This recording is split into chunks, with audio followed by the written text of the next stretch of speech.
This phenomenon also calls for a societal response. It means, therefore, each and every one of us has an equal responsibility to ensure that our children and vulnerable population live in an environment where they feel safe and loved. Madam Speaker, the home, for example, has to be the natural habitat of our children.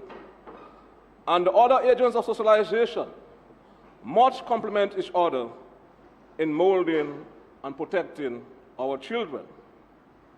Madam Speaker, the Sexual Offences Amendment Bill comprises 16 sections and seeks to introduce a number of new as well as to improve some existing provisions in the Act. The short title of this bill is set out in Clause 1 and Clause 2, contains the meaning of certain terms used in this bill. Clause 3 of this bill would repeal and replace Section 3 of the Act, which deals with some offenses of rape. Madam Speaker, it is also noteworthy that by this intended amendment, a husband could be guilty of the offense of rape where he has sexual intercourse with his wife without her consent by force, fear, or the use of drug or thing with the intent to overpower or stupefy. This provision, Madam Speaker, would apply similarly to a wife who rapes a husband. Madam Speaker, why this amendment? Madam Speaker, the current laws contain certain conditions for rape to suffice, and they are as follows. Section 3, subsections 3 and 4 read of the current Act, a husband is guilty of the offense of rape where he has sexual intercourse with his wife without the consent by force, fear, or the use of a drug or things with the intent to stupefy or overpower her, where, and that's important, Madam Speaker, there is in existence in relation to them a decree of divorce, a decree of judicial separation, a separation order, or D, an order for the husband not to molest his wife or have sexual intercourse with her.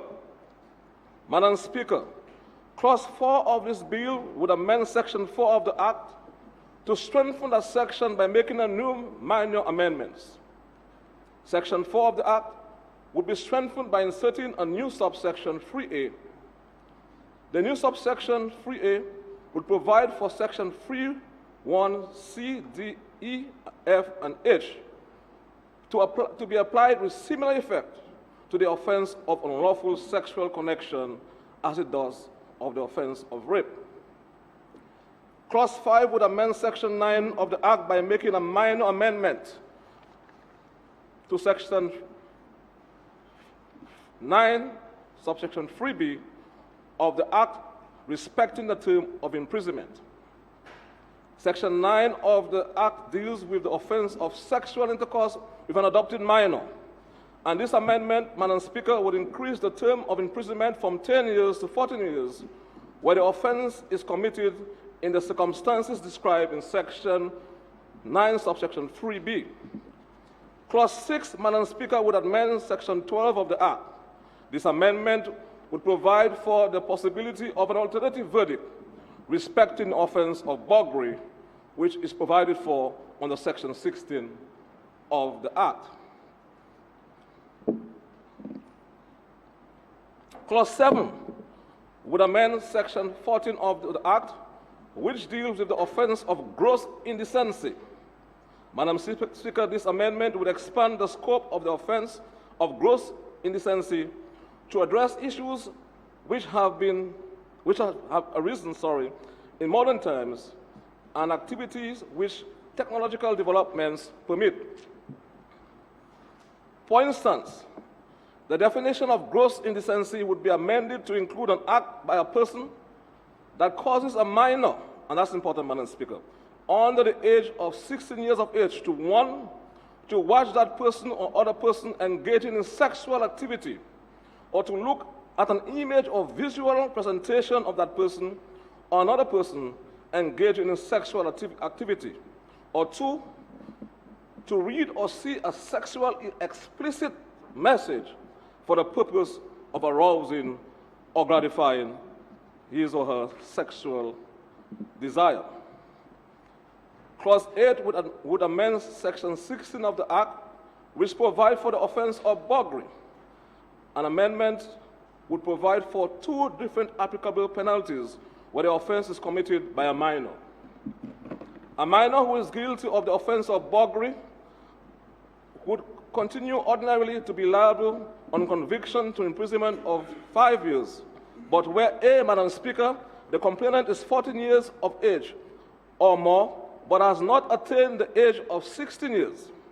B, the complainant is under 14 years of age, or C, the offense is committed particularly in a very wicked way. The convicted minor will be liable on conviction to a more severe penalty. In A, Madam Speaker, 12 years imprisonment. In B and C, 14 years imprisonment. The penalty may be increased beyond 5 years where either of the two circumstances described exists. In addition to the amendment of Section 16 of the Act, Madam Speaker, would expand the range of action that the court is liable to take, as it would make specific provision for the court to make an order requiring psychiatric evaluation and, if appropriate, Madam Speaker, treatment or counseling of the convicted person. Clause 9 would amend the Act to insert a new Section 16A, which would provide for an offense where someone watch another person committing a private act without a person's permission for his or her sexual gratification. Clause 10 would amend the Act to insert a new Section 22A, providing for the introduction of the offense of sexual grooming of a minor under the age of 16 years, Madam Speaker. Madam Speaker, this bill can be seen as providing further protection to our children, our girls and young boys, thereby advancing the development. Madam Speaker, I'm delighted to present this bill to this Honorable House. I thank you. The bill is now before the House for debate.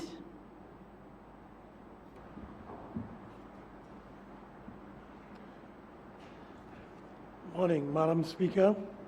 I'm very delighted to take the first bite at the cherry, as it were, because I'll begin with areas I have grave concerns. Madam Speaker, in the Parent Act, you see here some preconditions which establishes that there was an easier measure of breakdown or disunity of the marriage evidenced by the court-approved order. We heard the Minister of Justice. He read from Section 3, and that's the one that's proposed for amendment, which would remove Sections A, B, C, D of Section 3. A few questions that I have, or that we should consider as Parliament, is one, how does a wife rape her husband? Two, how do you prove rape which allegedly occurred in the privacy of a bedroom with no witnesses, having repealed Section 3, which shows a measure of conflict and a history of abuse? So I'll just read again the sections I'm concerned about, and I would like that it remain in the Act. The condition of A, which reads, a decree nisi of divorce, a decree of judicial separation, C, a separation agreement, D, an order for the husband not to molest his wife or have sexual intercourse with her. So I'm saying, this section, I find the law stronger with this section, because it shows a pattern and it shows a history. It shows, well, look, there's something that occurred before which would give the court strength, to impose the sanctions for rape. So too in section 4, unlawful sexual connection. The same conditions of A, B, C, D, which I read earlier on, was also removed. I feel that the law is stronger with these conditions inserted there. Something I'd like to add is the originator of the institution of marriage intended for a man and his wife to remain together till death. But a few illuminated men and women feel that there must be this continuous attack on the God-given institution, making it easier and easier for divorce and empowering spouses to incarcerate their partner. Another thing I'm very concerned about is the fact that I've never heard that the religious communities were consulted. And even in some of the talk shows on radio, you've heard some of the voices of some pastors who felt that the religious community should have been consulted, seeing that most of them are responsible for marriages. I see. But I'm very pleased. So I've started off by mentioning the areas I'm concerned about. So what is being suggested that should be repealed, I feel strongly that this should not be repealed. However, in section 6, incest, I'm in full agreement with that part of the law. In section 7, sexual intercourse with a person under 14, I fully endorse that section. Section 8, sexual intercourse with a person between 14 and 16, I'm full agreement with that section. Section 9, so too, section 10, sexual intercourse with a minor, I'm very pleased with the changes there. Section 15, indecency between a woman and a girl. And section 16, on page 14 of the parent law. Let me just get to that section. Yeah, I'll just read it. A person who commits burglary is guilty of an offense and liable on conviction to imprisonment for A, 25 years, if committed by an adult on a minor. And all the others, I'm in full agreement with that section. And also bestiality. Now, in section 22, abduction, there's the insertion of 22A, which is commendable and necessary, which is sexual grooming of a minor. I think that strengthens the law and the act. In section 31, recent complaint, the addition of sections 31A will attempt to close the door on hush money or covering up child sexual abuse. I'm very happy with that section because we hear a lot about, the use of hush money to kill the cases in its track. Also, section 31B, where any person obstructs or prevents a minor from reporting their abuse or the abuser. So, generally, you can see that I'm in agreement with the changes, what is recommended, especially to do with the abuse of children. But as I said, I strongly believe that the section that's suggested for repeal will weaken the law because it shows in section,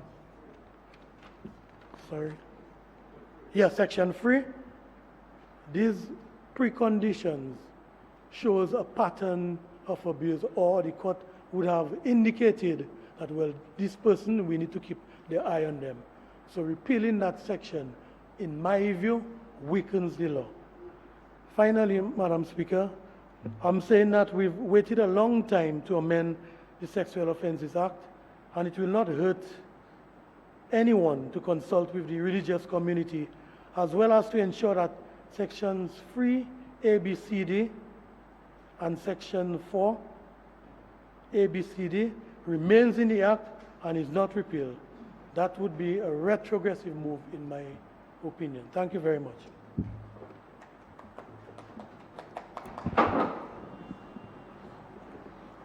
Madam Speaker, I rise to make a brief contribution to this bill before the House, the Sexual Offences Act, the amendments of 2016.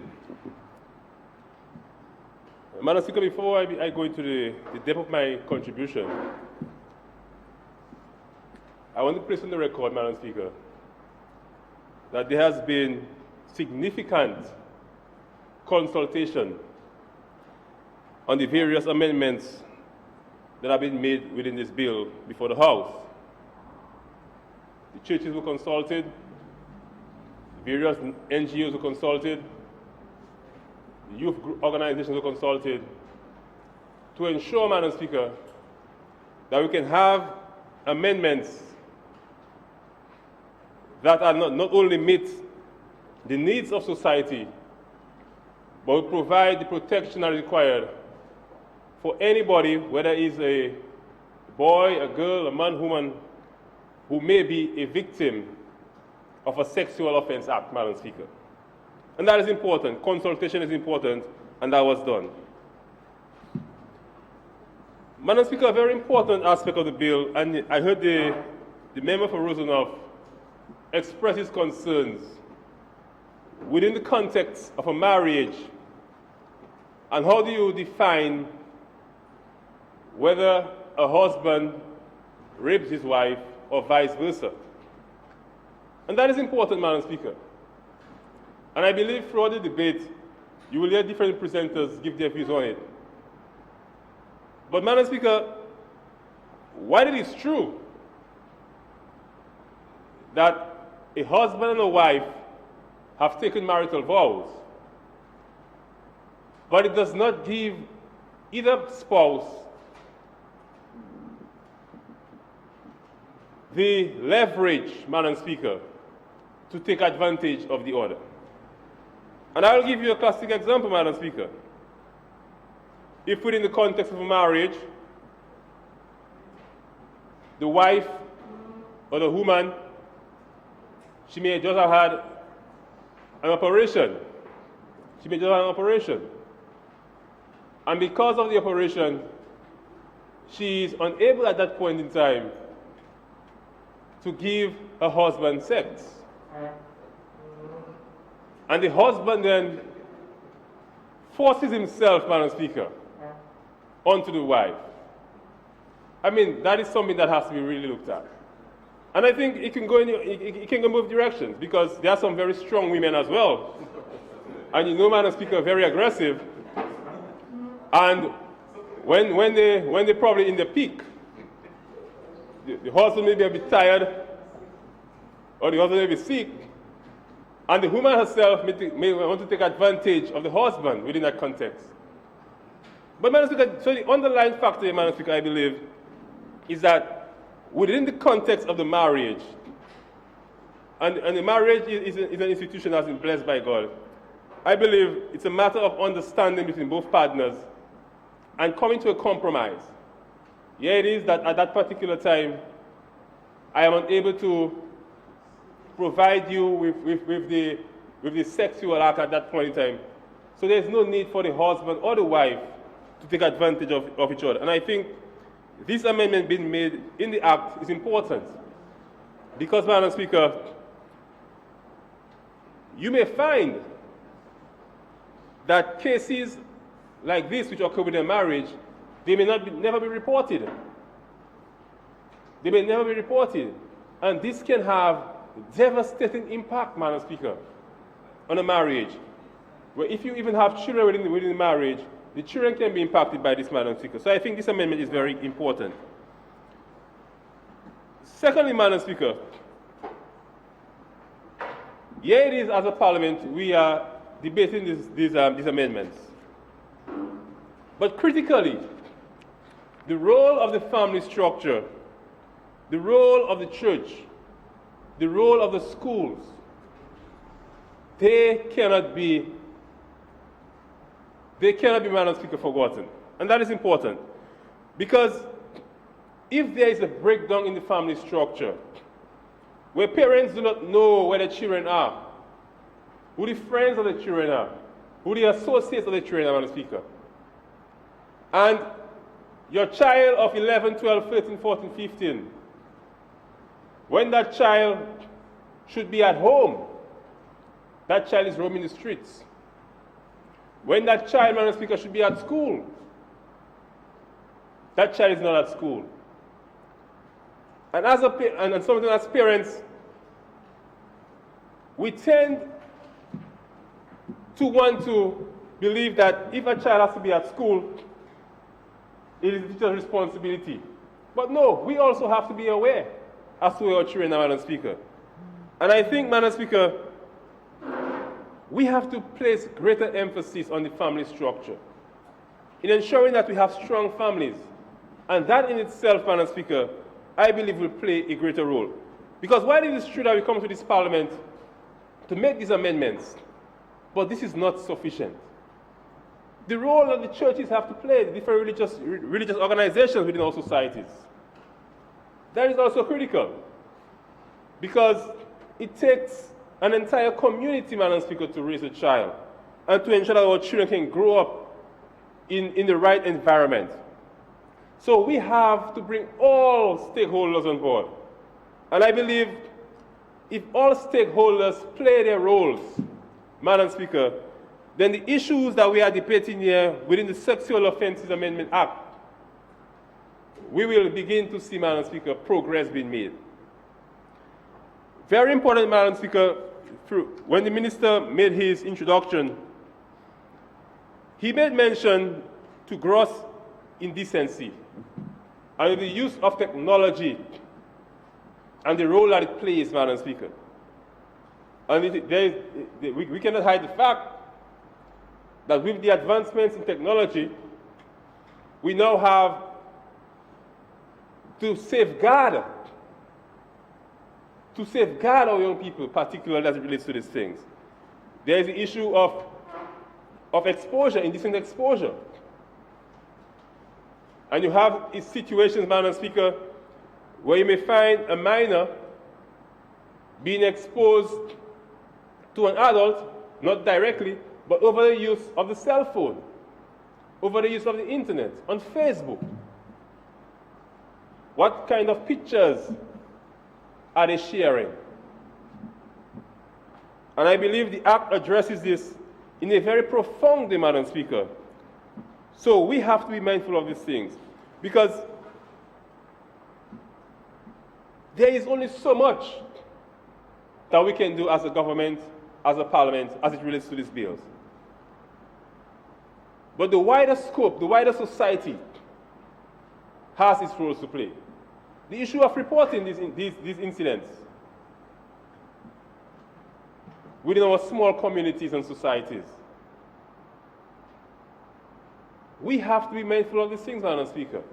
And I believe these amendments that we are looking at today, they will in fact go a very long way in ensuring that the Act is strengthened and we can see our society playing a greater role, Madam Speaker, as it relates to the protection of our children and those individuals who may be victims of sexual abuse and rape, Madam Speaker. And finally, Madam Speaker, I also want to highlight the role that law enforcement has to play as well. Because I believe when these cases are reported, the length of time that it takes, Madam Speaker, to go through the process of investigation and trial, we have to really look at these things, Madam Speaker, and ensure that in quick time, the investigations are done properly. And the victims, Madam Speaker, they can get the recourse that is due to them. So, Madam Speaker, I think this bill is timely. It is one that the wider society has been calling for. And we have come here to this Parliament to make the necessary amendments to this bill, Madam Speaker. And I fully support the amendments we made in this bill. And I'm looking forward to ensuring that we can continue to safeguard our society, our children, and the victims that may fall to sexual abuse. Thank you, Madam Speaker. Madam Speaker, I rise to make a very short intervention on the amendments before this House, the amendment to the Sexual Offences Act. First of all, Madam Speaker, and just to take from a point raised by both Honourable Minister Blackmore and Honourable Minister Kelvedaro, that these matters is societal in nature, and therefore to address them you're going to need a societal response. And whenever there are concerns raised in the public about crime and criminal activity, people place all of the responsibility at the foot or the feet of the government. Each of us in society, Madam Speaker, every single one of us in this country has a responsibility to address criminal activity and crime in our country. We cannot look to another institution and not pay attention to our own institution's responsibility. And the other thing too, Madam Speaker, is this, that oftentimes matters like these are raised. People want to have more security in our country. People want to feel safer. People are calling the government to take action. But when the action which needs to be taken is proposed, there are concerns, there are issues. People feel we're going too far. People feel the measures are too strong. But how are you going to address them if they are mild in nature? And I appreciate the point raised by the member for Roseau. I share some of his sentiments. Yes, marriage is a dictate from God. And God never intended for there to be issues. But we no longer live in the Garden of Eden. Once Adam and Eve disobeyed God, then that was it.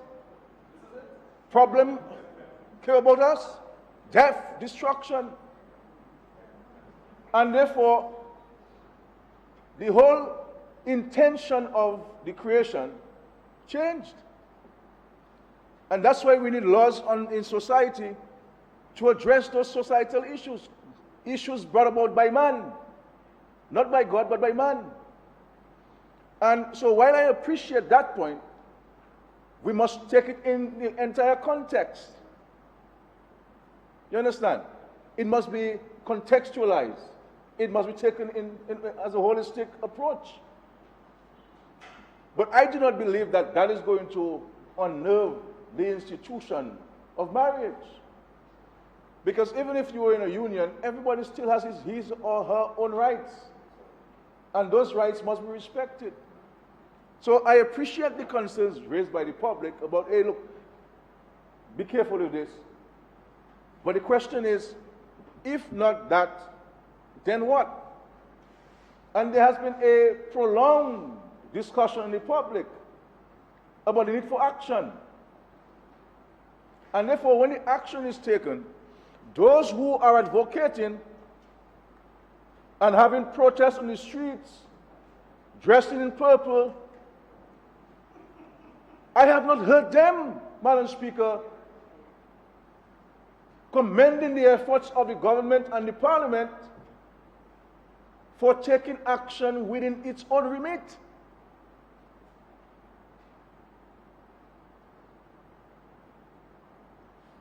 And I am concerned, Madam Speaker, and I'm making this point very clear as a member of Parliament, Madam Speaker, that there are certain NGOs in our world, not only in Dominica, but who speak about addressing these issues, but who would really not want those issues to be addressed because their source of funding would come to an end. And I get a sense, Madam Speaker, that there's not sufficient genuinity in some of us when we speak about those issues. And it disturbs me because we have a responsibility to protect our children irrespective of who the children are. And we must not play games with it. We must be consistent, we must be firm with our approach to addressing it. And therefore, Madam Speaker, while the Parliament of this country is playing its part, the laws are not going to be enough. We cannot say, the laws alone will not address the issue or the issues. We, the society, must step up and take back our responsibility and our responsibilities which we have abdicated. And therefore, we as parents, Madam Speaker, must know the whereabouts of our children at any time and all the time.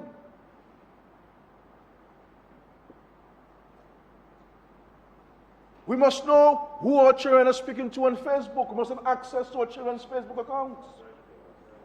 Our children's cell phone can't be locked from us as parents. The tablets which our students have, we must have access to it. We cannot have our children with a television in their rooms and not knowing what they're watching, when they're watching it. All of these things, Madam Speaker, if we do not take control of it as parents, we're going to have a problem. These laws are not going to be sufficient. I am concerned about this, Madam Speaker. Because whether it's 100 cases or 1 case, the number doesn't matter. Because 1 case is 1 case too many. What about our religious community? It is very simple and easy to go on a radio program and criticize the parliament, criticize the government. But what have you done? What are you doing to shepherd your flock? What guidance are you giving to your flock? What admonition are you giving to your flock? What good counsel are you giving to your flock? Are we these days in the religious community simply concerned about money? Tithes? Is it that we have to be beyond that, Madam Speaker? This is not criticism. It's a matter of us drawing consciousness to ourselves. The schools, the Ministry of Education, the system of education must not be only interested in academics. It must be concerned about the holistic development of the child. And this is why I have been calling for there to be reform in terms of the curriculum of the school system, because we are just burdening the school system with a bunch of subjects on the timetable and no time for children to understand each other. No time for children to play and be children. Every single minute in the school system is towards an academic exercise. What does it profit have a child, Madam Speaker, to have 12 subjects and not be a holistic child? To be exposed to all sorts of negative elements. The national security apparatus must be a little more sensitive to those reports. That not only when a woman comes to report they've been abused, we must take it seriously, but when a man comes to report that he's been abused, we must also take it seriously, Madam Speaker. We can't laugh the man and say, what kind of man is that? Because, Madam Speaker, Yes, we hear about women being abused, but there are many men in our society who are getting blows. And therefore, we have to take reports from any gender and any person of any age, any address, Madam, seriously and investigate it and find the truths of the report, Madam Speaker. So, my message to us, Madam Speaker, is not one of criticism to anyone. It is saying that in our society we have to be a more caring people, Madam Speaker. I find we are moving too much, I guess, because we are expanding, we're growing, we've developed, we have access to things more than we did before. We're becoming more individualistic. We're no longer our neighbor's keeper. Once we have lunch, we don't bother whether the neighbor doesn't. If we don't have children in school, we don't bother whether the school is doing well or is not. We have to change that. We have to change that, and no law we pass in Parliament is going to change that attitude. So my criticism, I don't want anybody to take my points raised there as criticism. Is a matter of raising our consciousness and to see how we can work better together. Better together, Madam Speaker, as a society. If our children wake up, our society wakes up every single day to a diet of negativism, and we justify every act of negativism or lawlessness, what's going to happen? What's going to happen? Because, Madam Speaker, the Bible says if you think negatively, what do? You do negative things. And if you think positively, you do positive things, Madam Speaker. And therefore we have to be positive. We have to be positive in our outlook. We have to be positive in our outlook, Madam Speaker. And while the state will do what it has to do, because we have also approved, Madam Speaker, in the Cabinet, a policy to guide the clergy. I met with a wide cross-section of society, consulting them on this legislation, on the issues confronting our children and society, and what can we do from their perspective. So all of these concerns, all of these recommendations through the consultation are captured here. Like every piece of legislation, Madam Speaker, there'll be aspects of it each of us may not like. But that is not a basis for us not to include them. Every one of us will have an issue with a particular piece of legislation. But we have to look at the legislation in its totality. And what is the issue at hand to be confronted, and what actions we do take to confront it. So, I agree with you, Member for Roseau. But if we do not do that, what else? What should we do as an alternative? That's the question. It's unfortunate that society has come to this. It's unfortunate that society has come to this. But we, the legislators, we have no control over the actions of our citizens. We can guide them, we can educate them, we can school them, but we have no control over their actions. And therefore we have to ensure that the behavior of our people, all of us, is properly regulated as far as practically possible through legislation. But we have to continue, Madam Speaker. You know, even at the school level, I recall there was the family life education. But there are people in the society who felt that that should not be at the school system. Talking about reproductive systems, Madam Speaker. Talking about wellness. We have to bring those things back to the fore in our discussion to guide our children on the right path. Because let's understand that there are lots of distractions out there. And parents are finding it increasingly difficult. I've met parents, Madam Speaker, who would have tried and done everything possible. Everything possible. Sometimes your child is well behaved at home, But by the time he steps out or she steps out, it's a different kettle of fish. And that's where we, as a society, must assist. There are families, Madam Speaker, who have great difficulty in addressing the challenges of our children. And the state is there to assist.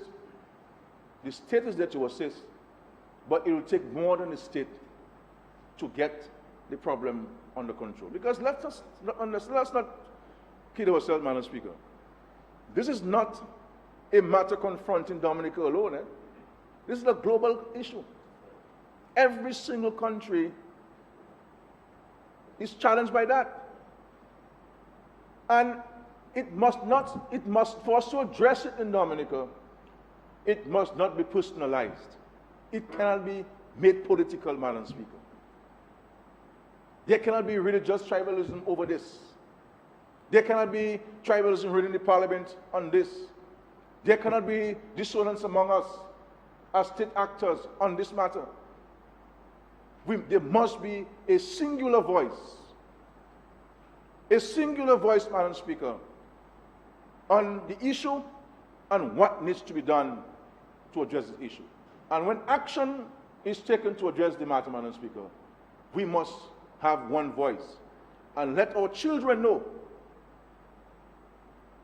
Let our children know that they're not alone. That all of us are there to support them.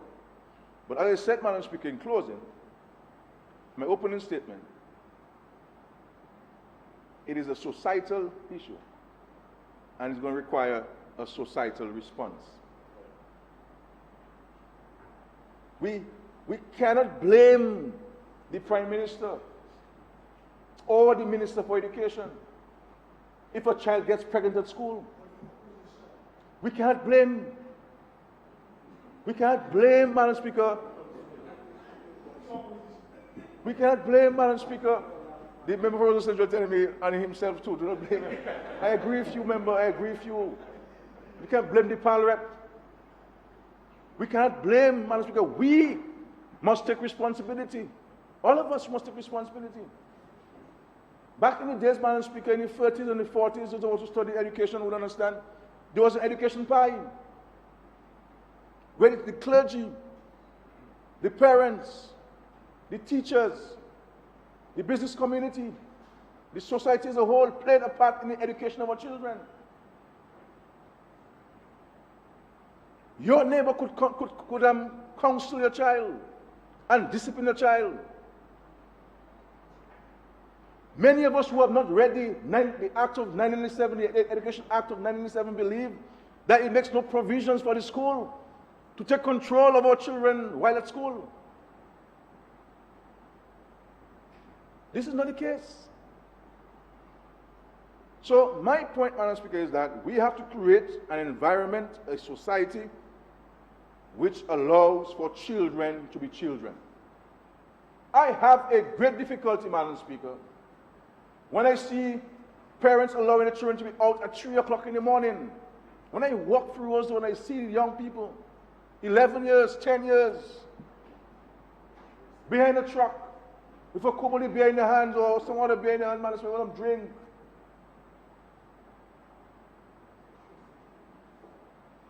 We have to address this. And finally, Madam Speaker, I find that, and I will be speaking to my friends in the religious community of all faiths, Madam Speaker, because, you know, I intend to get there eventually.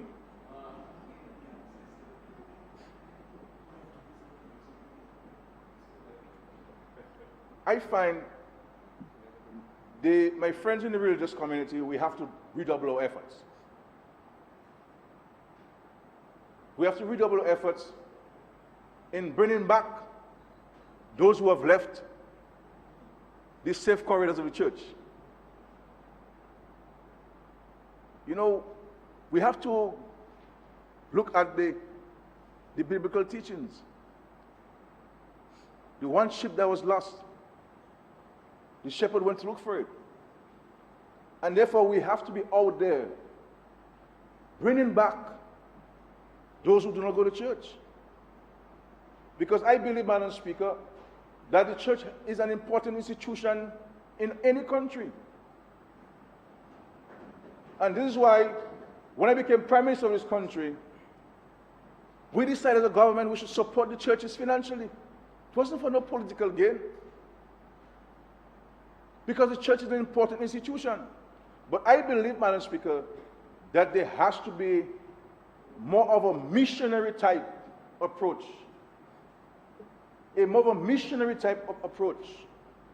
Going to the hills and the mountains and the valleys and reaching out to those quote-unquote lost sheep, Madam Speaker, and bringing back to the safe fold.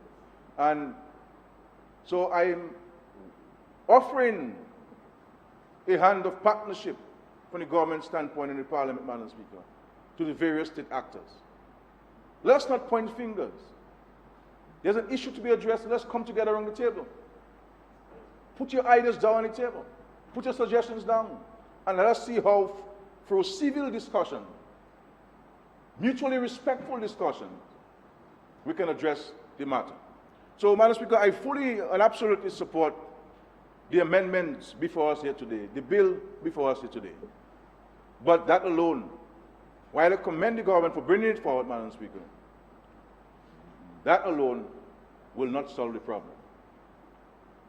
And my final pitch to us as society is for each of us, in our quiet reflections and quiet introspection, to ask ourselves,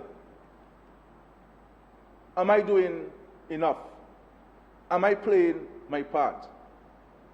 And depending on the question, you will decide what you have to do.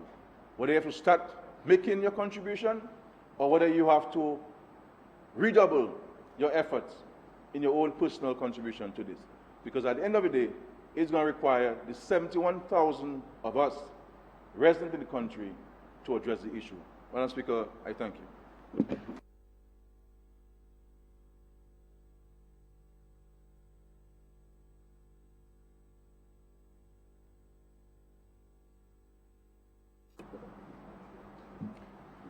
Okay. I stand to speak to the amendment to the Sexual Offences Act. This government, through our policies, continue to promote and ensure social justice and the inalienable basic human rights as enshrined in our Constitution. As such, we continuously take affirmative action, including legislation, such as the Sexual Offences Act, such as the 2001 Domestic Violence Act, and several more, to ensure the protection of rights and freedoms of the citizenry.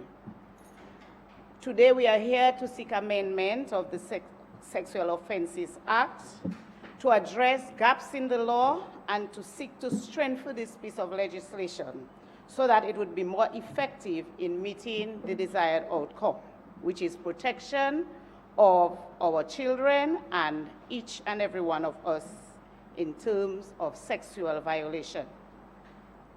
But as you've been hearing, and as very well articulated by the Prime Minister, it is well known that legislation alone cannot ensure the enjoyment of human rights and freedom without any infringement, or on its own it does not effectively address social issues such as domestic violence and sexual abuse and the like. Upholding human rights is also everybody's responsibility. While as individuals we seek to enjoy our rights, we have a duty to other people, and we should protect their rights and freedoms as a collective. In this recognition, the government or a number of government agencies have been taking the lead in implementing several measures seeking to combat intrafamilial violence, violence against the person, child abuse, and to promote collective responsibility. These include sensitization and awareness campaigns, counseling, support and referrals, and I speak to much of the work of the Welfare Department, the Bureau of Gender Affairs. There are efforts or there are programs for crisis management, parenting programs, training and capacity building of key players, so the teachers, the police, the community leaders, church leaders, health workers, to be able to ensure that they are sensitive to the issue and do the reporting and take the necessary measures.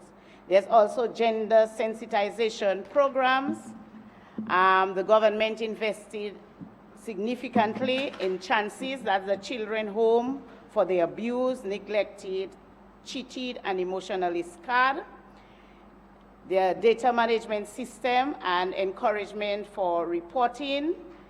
And as you would have heard, there's a church policy on child abuse. And there are current efforts as well that has been reported towards the establishment of a house of safety. There's a new respite center in Chance. And I must say, all of government programs to empower people towards economic dependence also is a measure geared at reducing violence or gender-based violence or sexual violence. Because if you're empowered, if you're more economically dependent, then there's less likelihood that you would remain in an abusive relationship or you would remain with a partner who continues to abuse or sexually abuse your children. So all of government's empowerment and social protection program are measures in place that seeks to also reduce the scourge. I also know of efforts by some NGOs and faith-based organizations, but we would encourage them to do even much more. They do advocacy and lobbying, but to do much more. Examples like ensuring we focus on kinship, improve family bonds, because a number of the reported cases, I looked at them, and the reported cases sometimes of sexual abuse are by the people who are even closer to you, by the people you know. So we need to focus on improved family values, family bonds, building support networks within the community raising the child, we looking out for each other. So there's much more work to be done that should support the legislation, because as I said, and as you continue to hear, legislation alone or on its own never reaches the desired outcome of free or a violent-free society. So it's work that we need to continue to do. I note the amendments to the Act, and it includes stiffer sentencing, outlining the legal role of consent. It includes tighter definition of rape to include marital rape. It seeks to strengthen police response, to improve court management procedures and urgency, and to reduce obstruction of justice, as well as to use technology and social media, which is very relevant in today's world, in today's existence. Provisions within the legislation is made for harsher sentences in excess of 25 years, liable on conviction to imprisonment for the remainder of the natural life. And this is based on circumstances such as complainants and minors under 12, the elderly, and we would recall some time ago in recent times of even an 81-year-old being raped, or elderly being raped. There are rapes that result in pregnancy. There are gang rapes.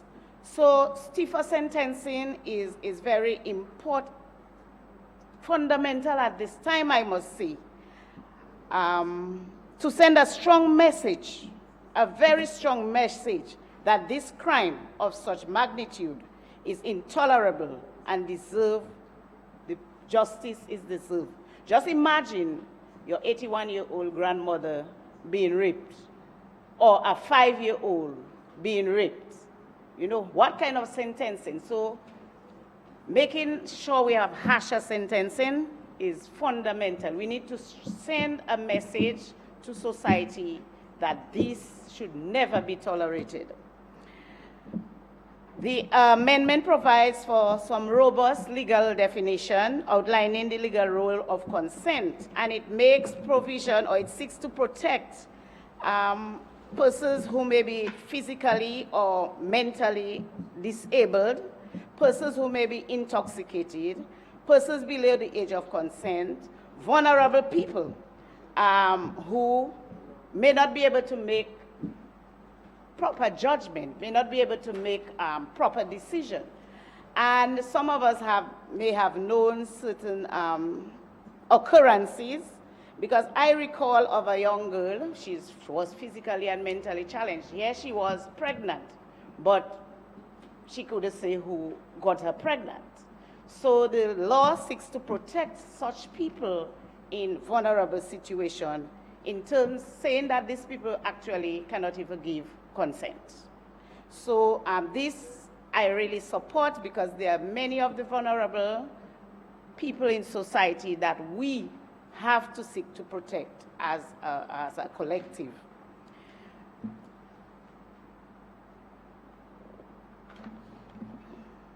There's also tighter definition of rape, which make provisions for forced sex within marriage. And we have to, marriage, we know, we would all agree, is based on love and mutual respect. Rape, by definition, is violating the human person. And rape is rape. So if something is wrong, if it's a crime, it doesn't matter who commits the crime. If rape violates you, just like if they cut your hand, cut your finger, your husband could cut your arm, your husband could break your leg. Does it mean that it's because, or your wife could do the same? We know of reported cases where people are burnt, their wives, their spouses, but these things happen. This is reality. And if rape is a violation, then irrespective of who, whether it's your father, your uncle, your husband rapes you, or your wife rapes you, it is a violation. So it cannot be a crime because it's a certain person or a certain relation. A crime is a crime, So, and the data suggests that it is reality. Based on reported cases between 2009 and 2016, I would have you know that 168 sexual violence offenses were reported as being inflicted by a partner or spouse, 168. 30 were reported as previous spouse or partner. So sexual offenses within relationships, within marital or common law relationships is real. And we then have to respond to the reality. And that is why we have to amend this piece of legislation. Marriage, as I said, marriage is based on love and respect. I cannot see rape as an extension of that love. It's not an expression of love. And often rape, or it has been proven by the experts that rape is usually used as a form of control, as a form of power, as a form of punishment, as a form of revenge. This situation, it is also a health issue. What if you are aware that this person is sick, carries an STD, and it is transmitted to you? What if you are not well yourself as a wife? And it happens. There have been reports where the wife do not feel comfortable while she has a period to have sex. You still have a right. So there have been reports where the wife or husband would claim they're not well. The spouse would claim they're not well. Does it mean that you cannot say no? So marriage does not give the excuse to violate the human rights. Opportunities for improved sensitivity among the police, and I am very appreciative of this piece of legislation. I worked at the Women's Just 1 Bureau, minute. now There's a gender. feedback Where? of something.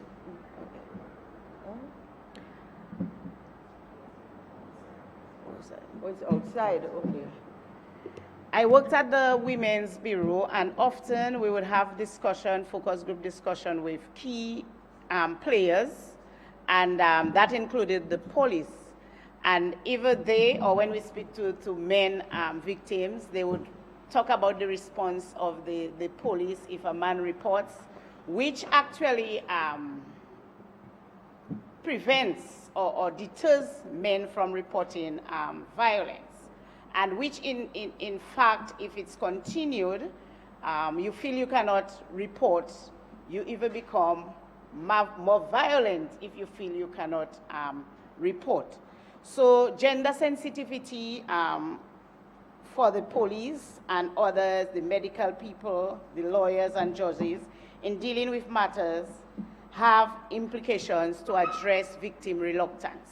So provisions in the law and the implications where we could have this improved would also allow for improved reporting and improved management of cases of sexual offenses. And it also prevents the police or people dealing with such cases to be prejudiced or to apply any prejudice to the cases that they're dealing with. I'm also heartened to see in this piece of legislation provision for preventing people from accepting bribes. Often, to my experience with dealing with some or knowing of some of these cases, even at the Bureau of Gender Affairs, you would know of cases are reported, the people come, they make a report, whether it's for physical abuse or sexual abuse, and in a few weeks, and the police express frustration at this, they pull out the case. Sometimes you learn of stories, maybe some not proven, but anecdotal evidence suggests that it's because there's family influence not to report. It's because sometimes the perpetrator brings forward some money, and then the case is thrown out. It's because sometimes you don't get the family and community to give evidence. Many people, they are aware, but they are reluctant to come out and say that this happens.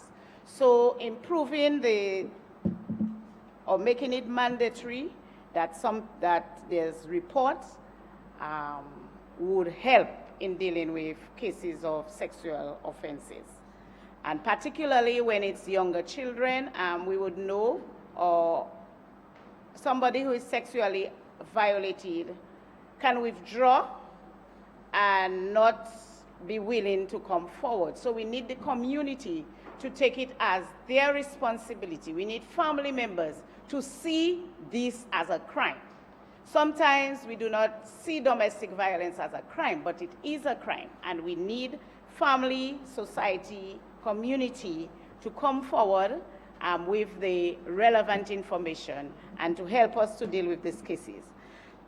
So with that, I think this piece of legislation is very critical. It addresses a number of gaps in terms of managing cases, in terms of reporting, in terms of sentencing, in terms of who can give consent, and I think it will serve well if enforced to assist in addressing, in terms of legislation, these issues. But as has been already emphasized in this House, there's much more that we can do as a society to prevent these occurrences, and the values that are instilled, because often I cannot most times, in fact, I cannot even understand as an individual how an uncle or a brother or a father would abuse a child sexually. It makes, I cannot comprehend it. So there's much work to be done in terms of the values that are instilled, and as you would hear from the Prime Minister, we have to start very, very early. We have to let people know that such behaviors are not tolerated. And we have to begin even from early childhood, letting the young ones know what is a bad touch. In the simple way, begin to educate. And we also need to, at the family level, to show respect, to teach others to care, to teach the girl to care and to teach the boy to care, and to teach respect for each other, respect for each gender. And so with this legislation, and I hope if we at all levels, family, community, and the NGOs, the churches, the school, if we all come together to have a holistic and integrated approach to addressing the issue, then the legislation would even become more effective. And with this, I strongly support, I've been an advocate for such laws for a long time, and so I strongly support this piece of legislation.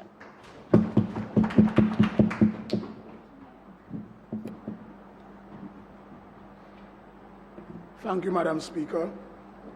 Madam Speaker, I rise to give brief contribution on the Sexual Offences Amendment Act.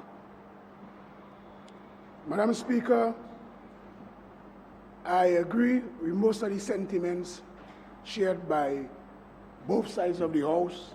I also want to commend the parliamentary representative for Roseau North for giving his candid opinion and his heartfelt and spiritual view on subsection 3, but I will talk about that later, Madam Speaker.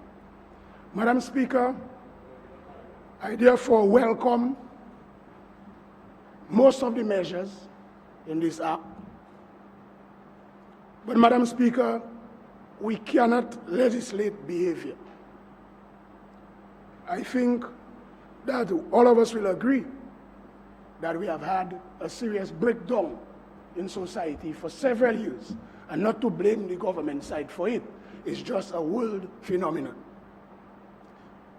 So, Madam Speaker, not just legislate, but we need to educate, sensitize, and face the social challenges head on. So therefore, Madam Speaker, we need to have a proactive policy action, not just the law. And I'll get to that further down. So in the building of that proactive policy action, we need the different ministries of government and the different departments to work hand in hand. And I'm saying that because we have many different institutions. For example, we have schools, we have the family itself as an institution, and the churches. I would like to, and I don't want to play as if I'm an expert in the area, so I would really like to hear some of the female parliamentarians give their fearless, genuine views on the matter, especially mothers. In fact, Madam Speaker, what I've done as a parent, I sat down with my sons and go line by line with the areas I know that pertaining to their age group and explain to them the seriousness. So, Madam Speaker, through you, I would like to do the same for the young people of Dominica now. I would like them to understand that you should not take advantage of any person, whether male or female, Madam Speaker.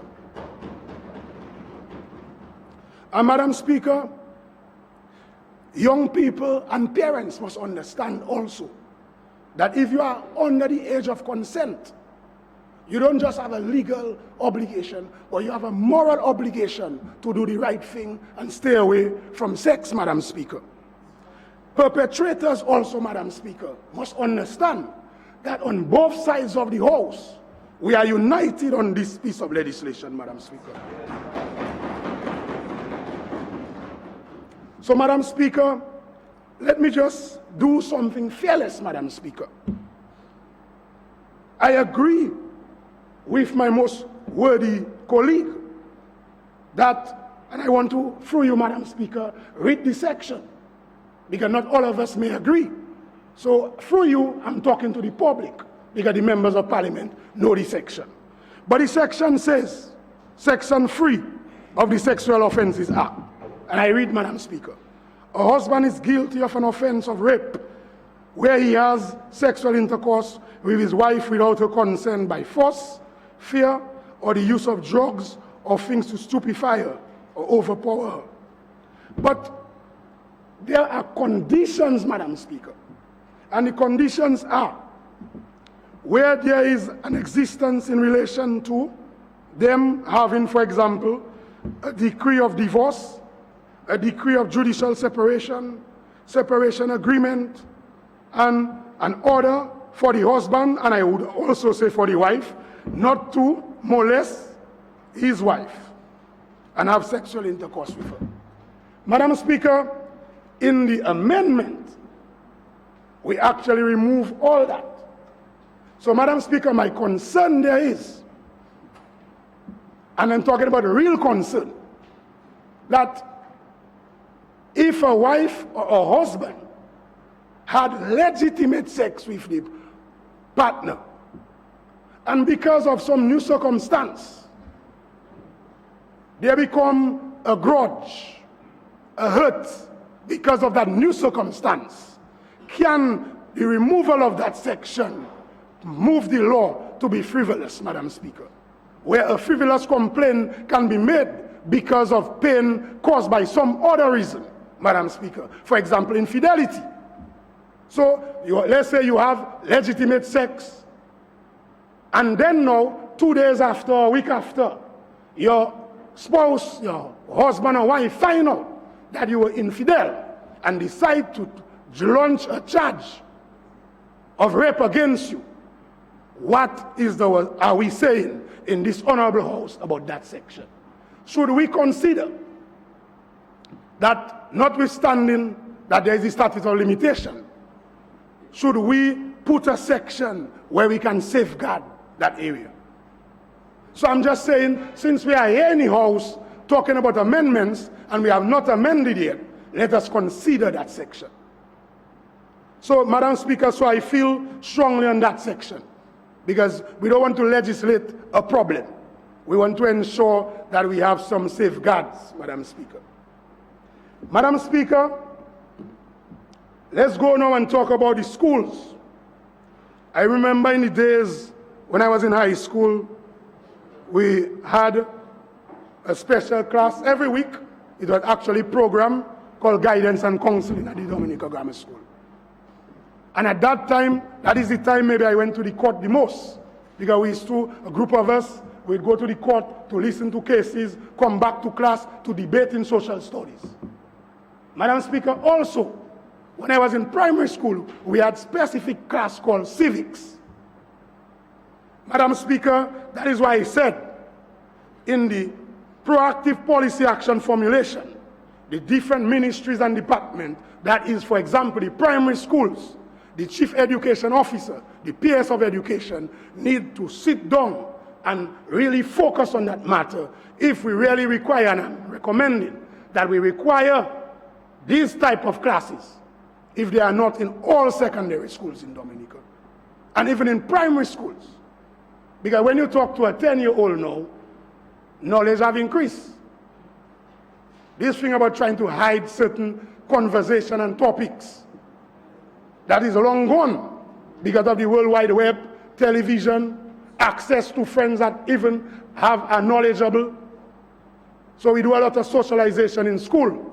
So I think the Ministry of Education need to look at that together with the Ministry of Gender Affairs.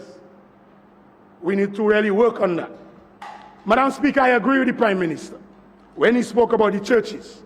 I think the churches need to play a stronger role. Although I agree they are playing the right role, but there is always room for improvement. So the churches need to help to educate the members. Because even within churches, we might have perpetrators. doesn't really lie in one area or one institution. It's across the board in society. So, Madam Speaker, I think each person in this country should play his or her part in helping strengthen our resolve to solving sexual offenses in this country. Madam Speaker, again, in a fearless way again, I would like, since the Sexual Offences Act have far-reaching implications for all of us, especially those with children, especially those with responsibility for economic development and tourism. So, Madam Speaker, I move to Section 16, where it specifically speaks about burglary. So, as I say, always fearless, willing to be innovative and creative. Some people like to duck things. Everybody know on the record, everybody should know that I'm straight. So don't worry about that. Don't worry about that. But Madam Speaker, again, we need to take a holistic approach in this country to every action we take.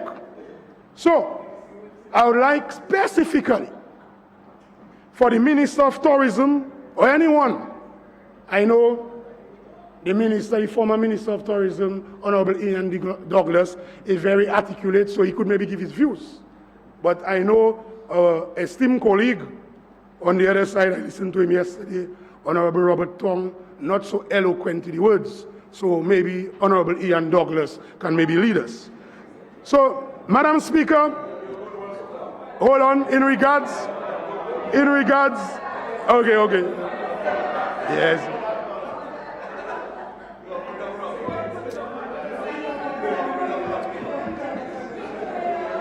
Ah, boy. Madam Speaker, for you this. Madam Speaker, the point of order. Sit down. Madam Speaker, the honorable member for Roseau Central was doing so well. And I think I would ask of him to keep that tone. And I would ask of him further. I want to say to him further that he should retract on the point of order, Minister. What was said about the Minister for Tourism? Forget. Go ahead. So, Madam Speaker, in regards to the tourism policy in allowing gay boats to come to Dominica, I wanted to get an opinion, a view on the matter in regards to a consistent policy where we are strengthening the burglary legislation section vis-a-vis the port tourism policy in bringing in gay boats or allowing it or facilitating it. I just wanted an opinion, a policy, thinking, what is the thinking behind it for us to know that we are consistent. No. So, Madam Speaker, as I said, I will not be long. So I just want to say that apart from the comments that I've given, I would like the members on the other side, our side, to really be open, be genuine. As I said, I'm here this morning to really listen to the women parliamentarians, especially, to hear their opinion on the matter, especially the section dealing with the marriage. You know, I really want to hear their opinion on it. As I said, I'm not an expert in this area, so I will be guided by their opinion, and I think the Dominican public would be guided, because we really want genuine, fearless opinion on the different sections where it has some concerns. Because, Madam Speaker, while I was speaking to some people one-on-one on the other side, they themselves had some concerns. So I saw the Prime Minister this morning was fearless. You could see it wasn't really politics. He was really open in regards to how he felt. And, Madam Speaker, the last part I heard the Prime Minister, and I did not hear the Honorable Minister of Legal Affairs mention who we consulted. So I'd really like to know which religious umbrella body or organizations that we really consulted with. And also I'm saying, since it is a good start already to bring the legislation, I don't think we have to rush it, because we are already on both sides willing to approve. So I'm saying let's not rush it. We could maybe deal with it on another sitting when all opinions contend, if you have not consulted properly and effectively, I'm not saying you have not, then you get that opportunity to see if, for example, there are some of the amendments we can not amend or amend a different way. Thank you, Madam Speaker. Thank you.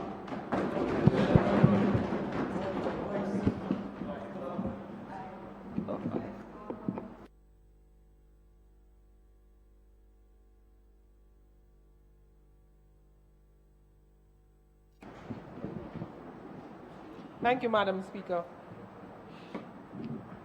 Madam Speaker, I wish to indicate my support for the Sexual Offences Amendment Bill that is before us for debate in this House today. Madam Speaker, the Sexual Offences Amendment Bill contains provisions which seek to strengthen the Sexual Offences Act that was passed by this House in 1998. And I wish, Madam Speaker, to indicate my appreciation to the members of the House on the other side who have indicated their general support for the bill that's before this House, because I think we all understand and recognize that sexual offenses is something that cannot be tolerated in our society. Madam Speaker, if I can perhaps set the context. Sexual offenses, Madam Speaker, are largely crimes of violence against the person. And the right to be free from coercion and violence in relation to sex has been recognized as a human right. And this is recognized in many international instruments and laws that we are party to, including the United Nations Convention on the Elimination of All Forms of Discrimination Against Women. Violence against women and children, particularly our girls, is one of the most widespread violations of human rights. And it is not unique to Dominica, Madam Speaker. This is prevalent in every continent on this planet and in every culture. Statistics enumerated by the UN Women Organization indicate that 35% of women worldwide have experienced either physical and/or sexual intimate partner violence or non-partner sexual violence. And some national studies, Madam Speaker, show that up to 70% of women have experienced physical and/or sexual violence in their lifetime from an intimate partner. These are startling statistics, Madam Speaker.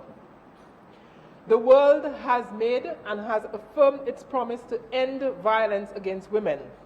And this is contained in the Universal Declaration of Human Rights, which guarantees the right of everyone to life, liberty, and the security of the person. Our Constitution, Madam Speaker, declares at Section 5, and I quote, "No person shall be subjected to torture or to inhuman or degrading punishment or other treatment." Madam Speaker, what can be more degrading to a human being when the right to refuse consent to the violation of one's body is not respected? And it does not matter, Madam Speaker, whether it is that you're in a relationship or with the person or not in a relationship with the person. It's a violation of your body. So, Madam Speaker, this is really the context within which we debate the bill here today. And it is a policy of this government, Madam Speaker, to seek to empower our women and to protect the most vulnerable people in our society, our women and children. The impact of sexual violence has immediate and long-term consequences. It may have health implications for the victim. They may be exposed to sexually transmitted diseases, HIV, syphilis, gonorrhea. All of these things can be contracted by women as a result of being exposed to rape. Sometimes, Madam Speaker, the rape is so brutal that it causes internal damage to women. Madam Speaker, there are mental health consequences that we should not underestimate. a victim of sexual violence feels embarrassed, they feel humiliated, they feel that they have no self-worth. Many of them, Madam Speaker, consider suicide, and it affects their ability to have a normal relationship thereafter. Madam Speaker, this affects not only the individual, it affects the family, because if you have somebody within the family who is being sexually abused, it affects how they relate to other people within that family unit, Madam Speaker. It affects our community, it affects society at large. And it can lead in the long run to greater healthcare costs for those who have contracted diseases as a result, for those who are affected mentally by the violence perpetrated on them. It can lead to loss of productivity, and it also can lead to the continuation of abuse of others. Because unfortunately, Madam Speaker, some people who are abused grow up to be abusers themselves. And so we have to try to stop the cycle of violence. And I agree wholeheartedly with those who have spoken before, who indicate that this is not just a question of laws being passed. This is something that we have to deal with as a society, and it requires a societal response.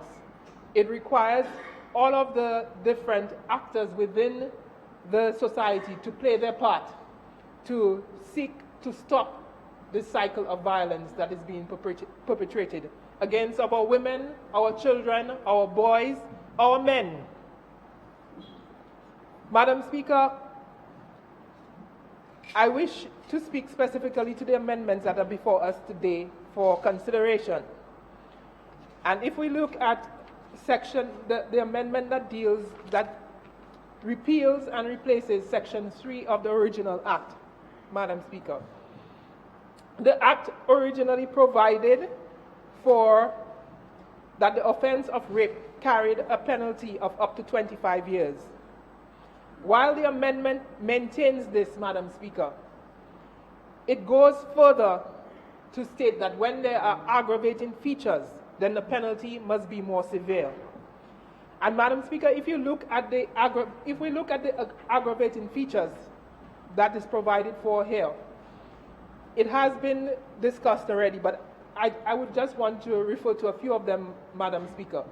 Where the complainant is under the age of 12 or is an elderly person, and we know we have in our society people who will rape children and who will rape elderly people, as well as other adults, Madam Speaker. Where the offense is committed by 2 or more persons acting in concert or with the assistance or the presence of a third person. Where the offense is committed in a particularly heinous way or circumstances. Where the complainant was pregnant at the time of the offense and the accused knew that the complainant was pregnant, or the complainant was made pregnant as a result of the offense. Or where the accused has previously been convicted of the offense of rape. Madam Speaker, all of those features are aggravating, and society, through us here in Parliament, are saying that that cannot be tolerated, and we have to indicate to society that we do not think that that is acceptable behavior. And so, Madam Speaker, this amendment allows for an increase in the penalty where those aggravating features exist. And therefore, a person who is guilty of the offense of rape in those circumstances is liable on conviction to imprisonment for the remainder of their natural life.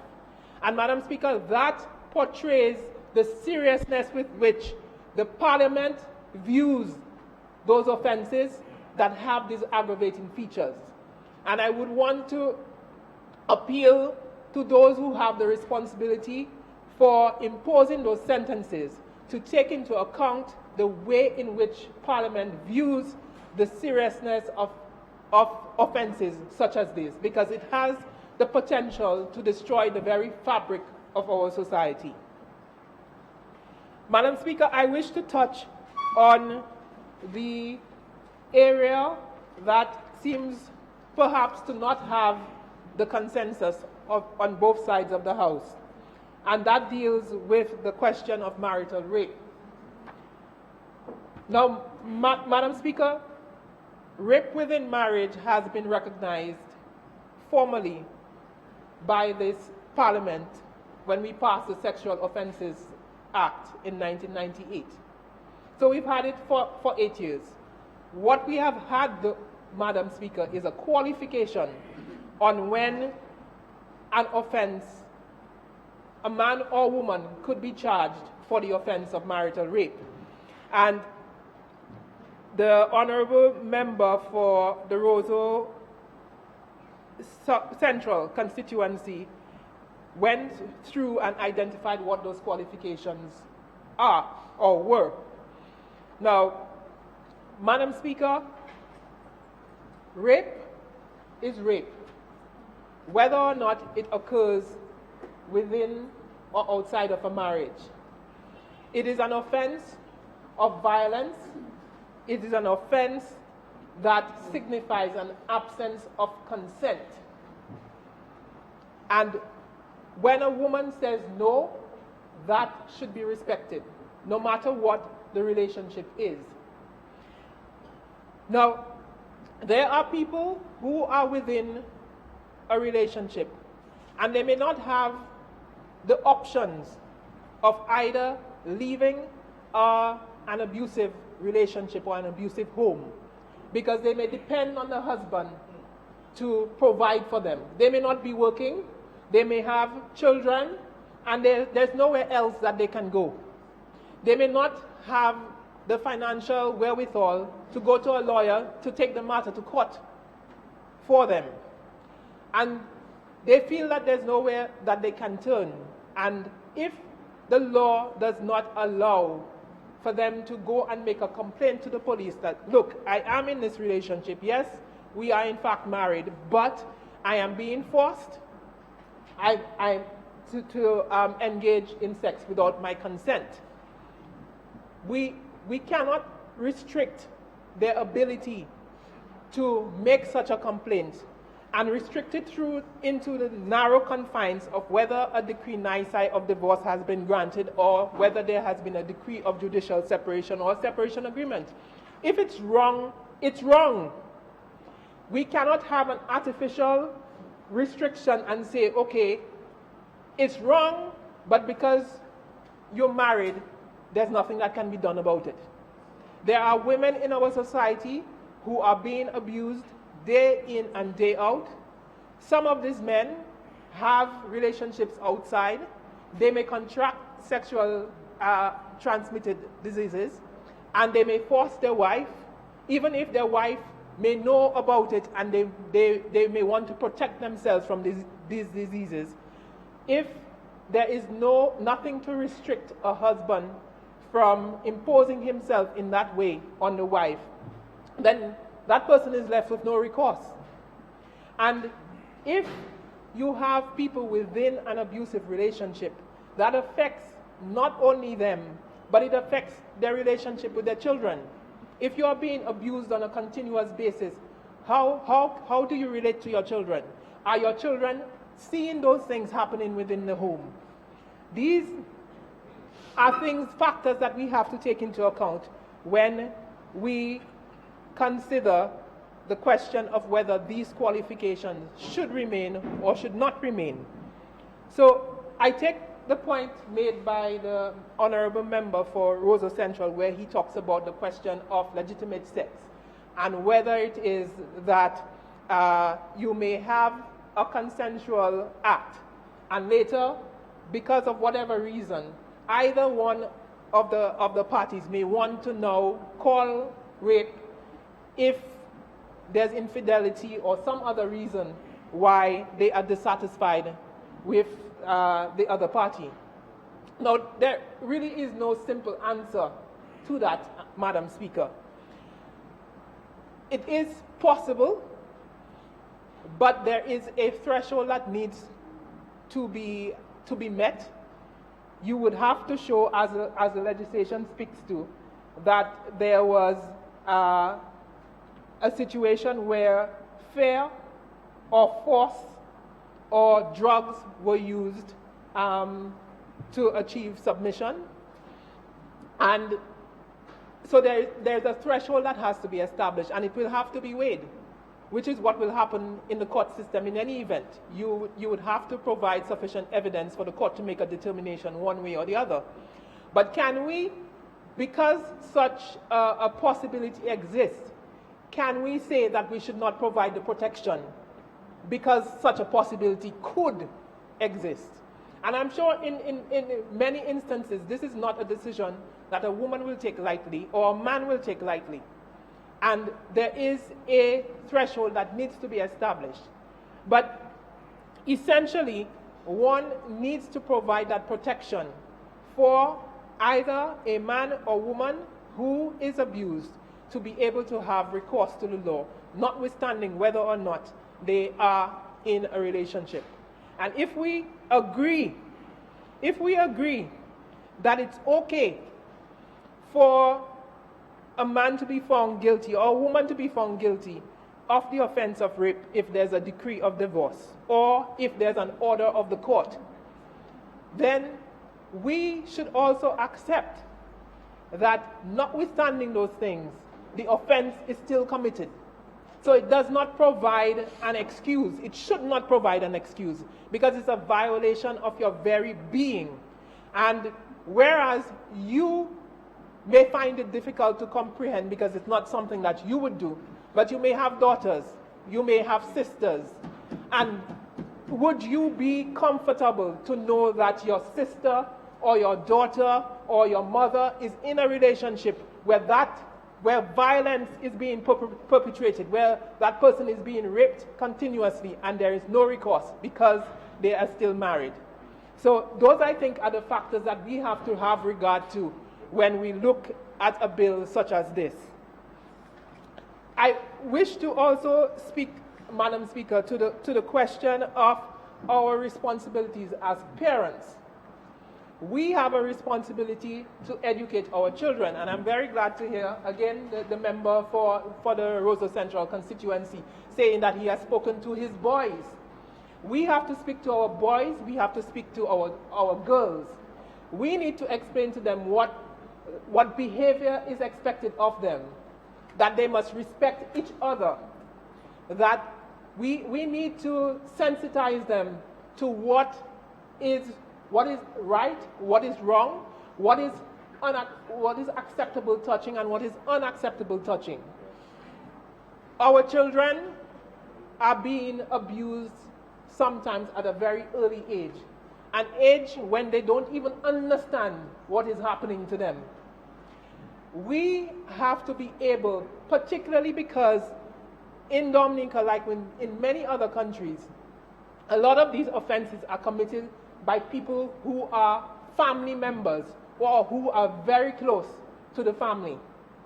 And they feel that the children who are abused feel that they cannot say to their parents that this is happening to me. And in some instances, it's one of the parents that is abusing the child. We have a responsibility as parents to educate our children and say to them what is acceptable touching and what is not acceptable touching. And we need to speak to our children. Children who are abused, their whole behavior and demeanor changes. And we have to look out for those changes. We have to ensure that we talk more to our children. And there's a responsibility on us as parents. There's a responsibility on the schools. There's a responsibility on doctors, on hospitals, everybody who may interact with the child, the religious community. We all have a responsibility to look out for those signs, to educate each other, to seek to identify and to alert the necessary authorities where it is necessary, where we suspect that a child may be abused. And now both our girls and boys are being abused. And we have to look out for those signs. We as a society have a responsibility to each other to ensure that we take whatever steps are necessary to ensure that we can address the issue of sexual offenses against our children. Madam Speaker, there are some people in our society who they found themselves in circumstances where they have children that they have to maintain, and fathers are not taking up their responsibility. And sometimes, Madam Speaker, these mothers sometimes turn a blind eye when they know that their children who are unable to give consent may either be engaged in relationship with older men, whether their boyfriend or some other person, but because money is coming in to the household, they turn a blind eye to the abuse of your children. And that, Madam Speaker, is unacceptable, and that needs to stop, Madam Speaker. And we have to look to see the ways and means we can address it.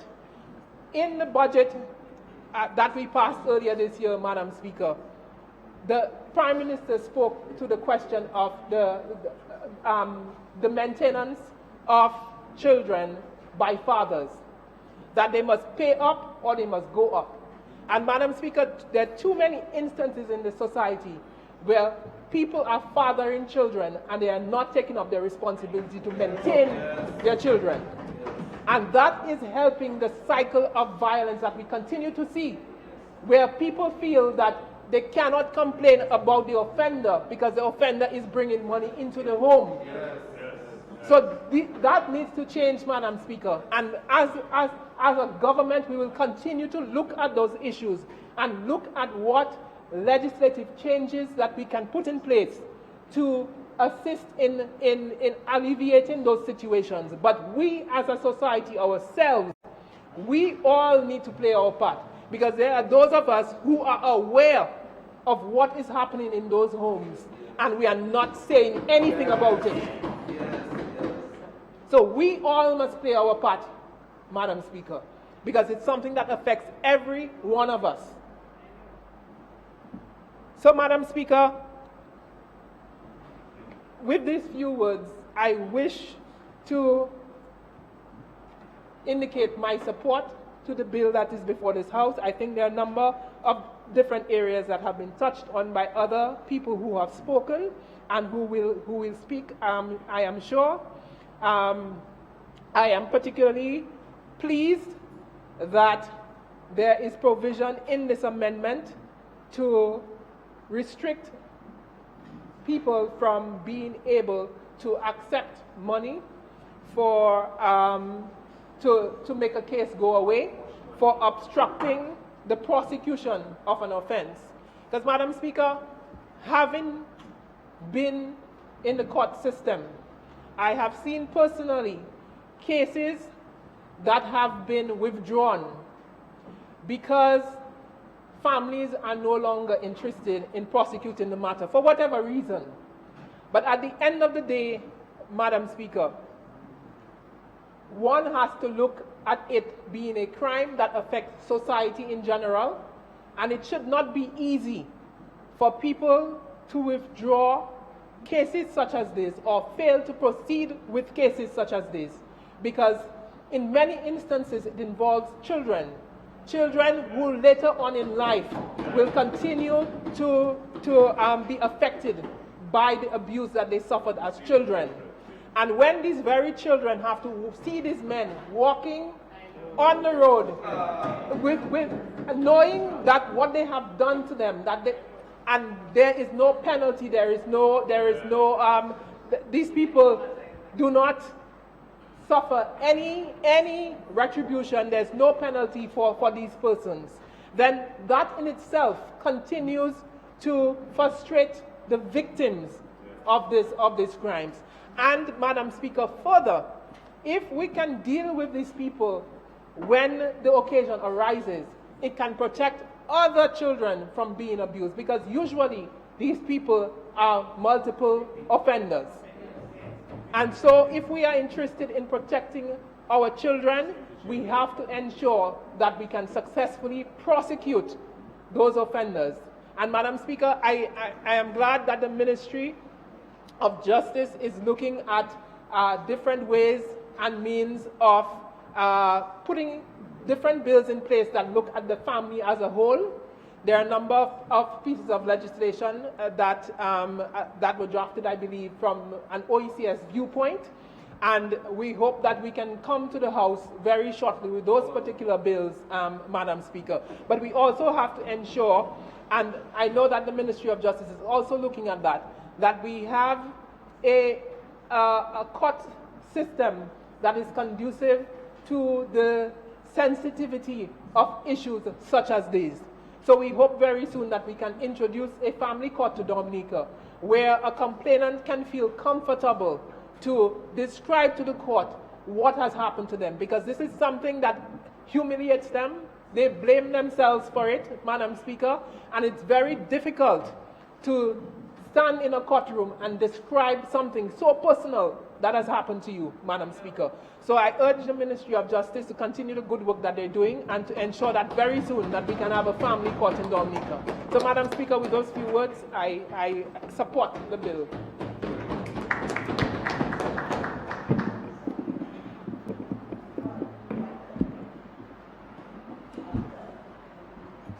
Thank you, Madam Speaker. Madam Speaker, I too rise to give an extremely brief contribution to the matter before the House as it pertains to the Sexual Offences Amendment Act being debated before in this Honourable Parliament.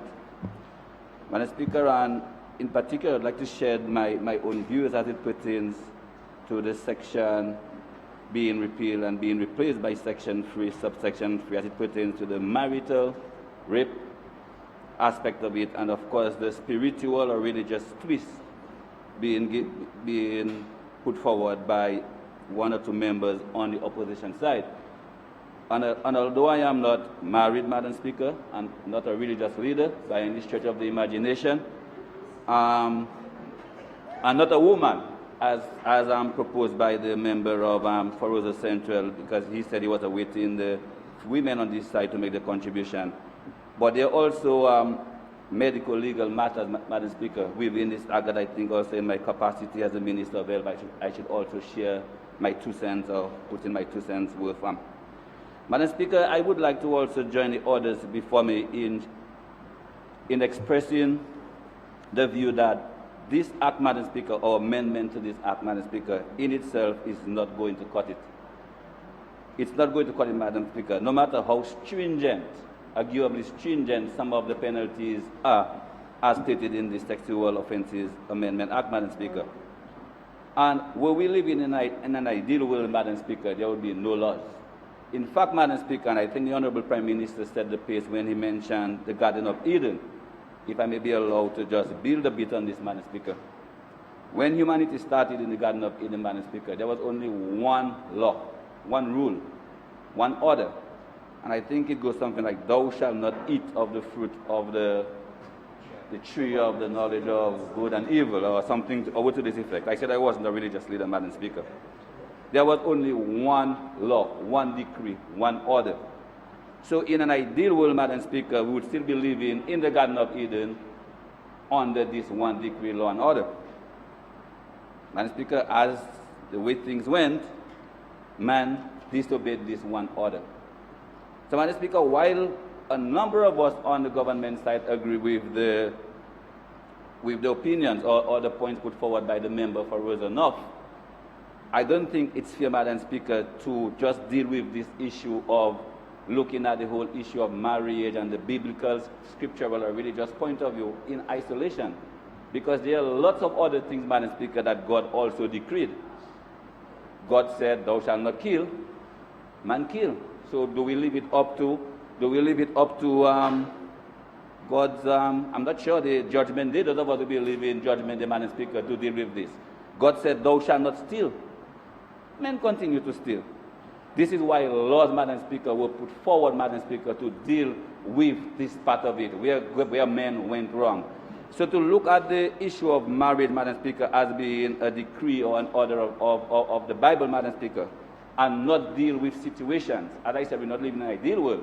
In an ideal world, Madam Speaker, husband and wife would be living in unison, Madam Speaker, and harmony till death do they part, or something to that effect. As I said, I'm not married, so I'm not familiar with the exact words of the vow, Madam Speaker.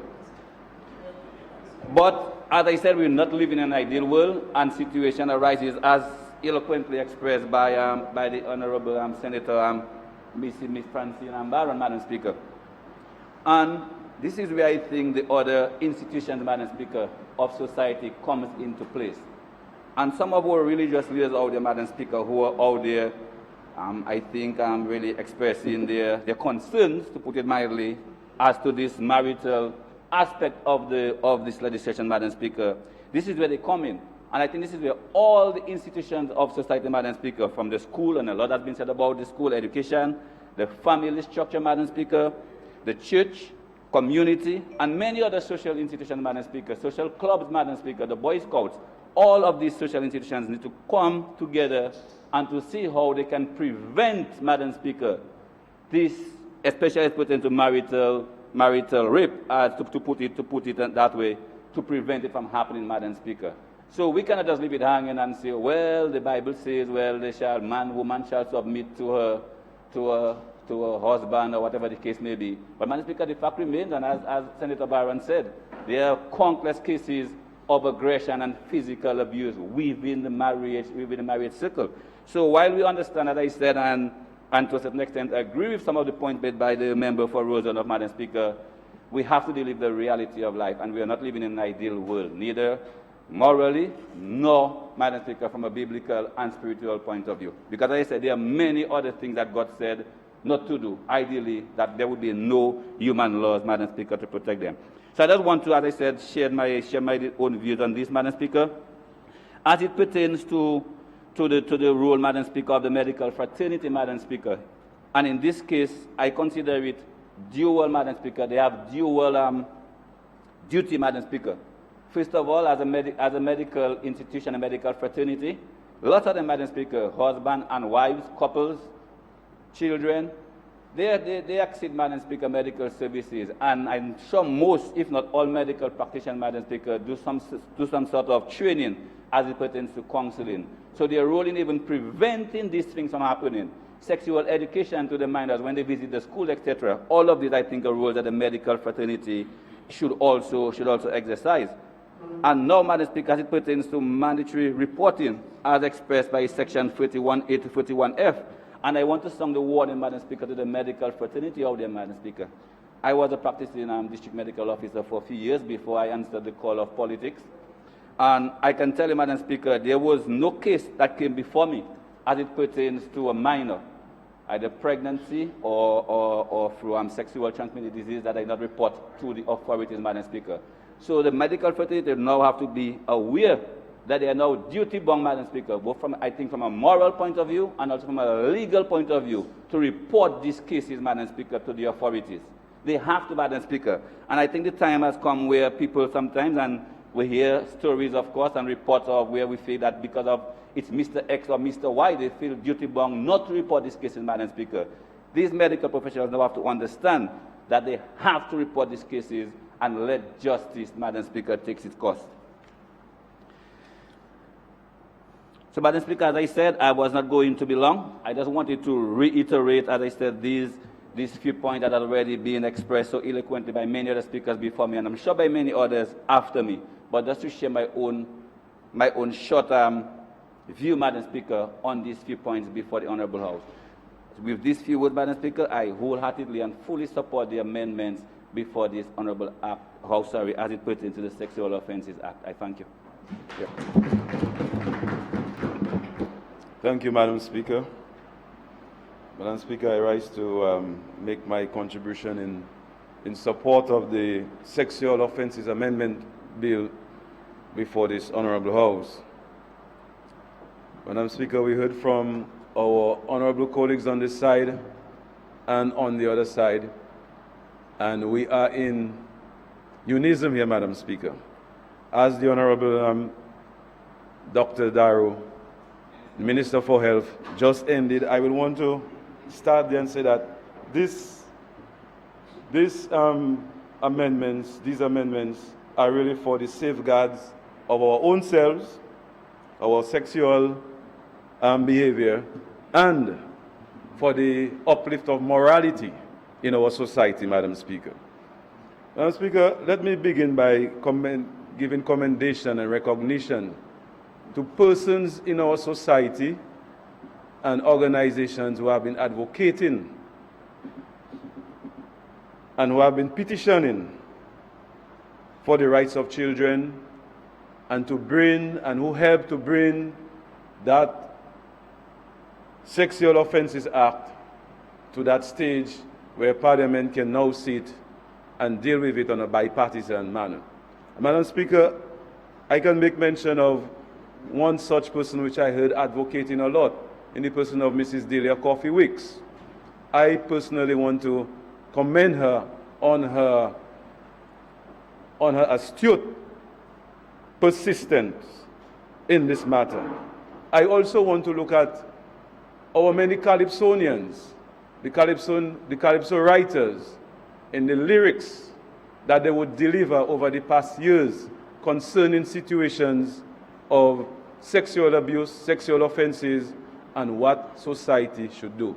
Madam Speaker, we all know Carnival season is on the way, and when you want to know what's going on in the society, you tune in to Calypso, and we have good Calypsos in Dominica, Madam Speaker. So I want to give recognition to those persons and those institutions, Madam Speaker. Madam Speaker, at one time, I too was concerned about the designation of the ministry that deals with that. Presently, it says the designation is the Ministry of Social Services, Family and Gender Affairs. Before we had just the Women's Bureau. So I used to say, but men don't even have a cupboard. Why? So right now, we can see right now, there is a gender equality. So the message out there right now is that men are not being targeted in this sexual offences amendment. Women are not being targeted. It is society, our behavior, our conduct. We want to have something in check, Madam Speaker. Madam Speaker, support to our local groups in society on the ground. We speak at a parliamentary level, but support to local groups as to how we grow and how we teach people to live what these laws should try to prevent. And I refer to local groups such as Boy Scouts, Girl Guides. I refer to things such as sports clubs. These are essential elements in one society that if these things are under decay and they do not have the right support, we can see where persons don't use their time wisely, Madam Speaker. Those days, with all that technology advances, we think we are getting somewhere, but we are really retrogressing, and this is one of the signs of it. We see people heads down on phones, in computer. They tell you are in computer. But even a sexual offense, Madam Speaker, which I didn't see the act really take on, could even happen from outside of Dominica through the electronic media, Madam Speaker. And this is serious concern. Children go on the internet and you think they're doing homework, and next thing, they are out there in pornography and all sorts of obscene language and material that is not of their age. In this regard, Madam Speaker, I want to call on our parents, call on our guardians, call on the brothers, sisters, those of us who are at home, and take care. Let us give respect to the children. Let us stop hiding things from the children and tell them what it is. If you don't tell your child what that boundary or that law at home is, somebody else outside will do it. And that is where disaster starts. Madam Speaker, I'm a father of 4, plus an adopted daughter. Right, Dr. Darrow? Right? And I have 3 sons, Madam Speaker, me and my wife, and a daughter. And Madam Speaker, I would always tell my children a simple thing: do not take anything from anybody. Same thing Mommy and Daddy taught me. You see people have things, you may want it. Try to see how you can work for what you want. And it's important. I can share something there with young children that it does matter how you earn. It does not matter if you go and put your rubber boots or pick up some bottles on the street side and go and sell them and get a $5, but it's something well earned. We need to let these young people understand that you have to cut off your pride and your ego and look at yourself. It's important, because if you don't do those things, there are predators out there. As much as our Sexual Offences Amendment Act is there, what really happens on the ground is the ways and means which these predators find around those things, Madam Speaker. It hurts me as a parent. It hurts me as somebody who I can see I'm preparing for retirement soon, Madam Speaker. And I would like these young generation to be of an age of a sound mind, sound character, unhurt, to be able to take care of us when we reach that stage, Madam Speaker. Madam Speaker, I'll not be long. I'm always short, but straight to the point. The concern now, which I heard Honorable Francine Barron spoke about, is the Minister for Foreign Affairs spoke about. And I have a real concern. I would want to make some thing on that. Is the judiciary system and the dispatch of the cases for those crimes that are committed. As we say, justice delayed is justice denied. Offenses of this nature, particularly against the young ones, the children, the elderly, they are so heinous, they are so hurtful, morally and everything. Madam Speaker, we need to see the establishment of courts, probably in every, not just in Roseau. Maybe we need the courts in Marigot, courts on the West Coast, East Coast, North and South, established to deal with these matters with dispatch, Madam Speaker.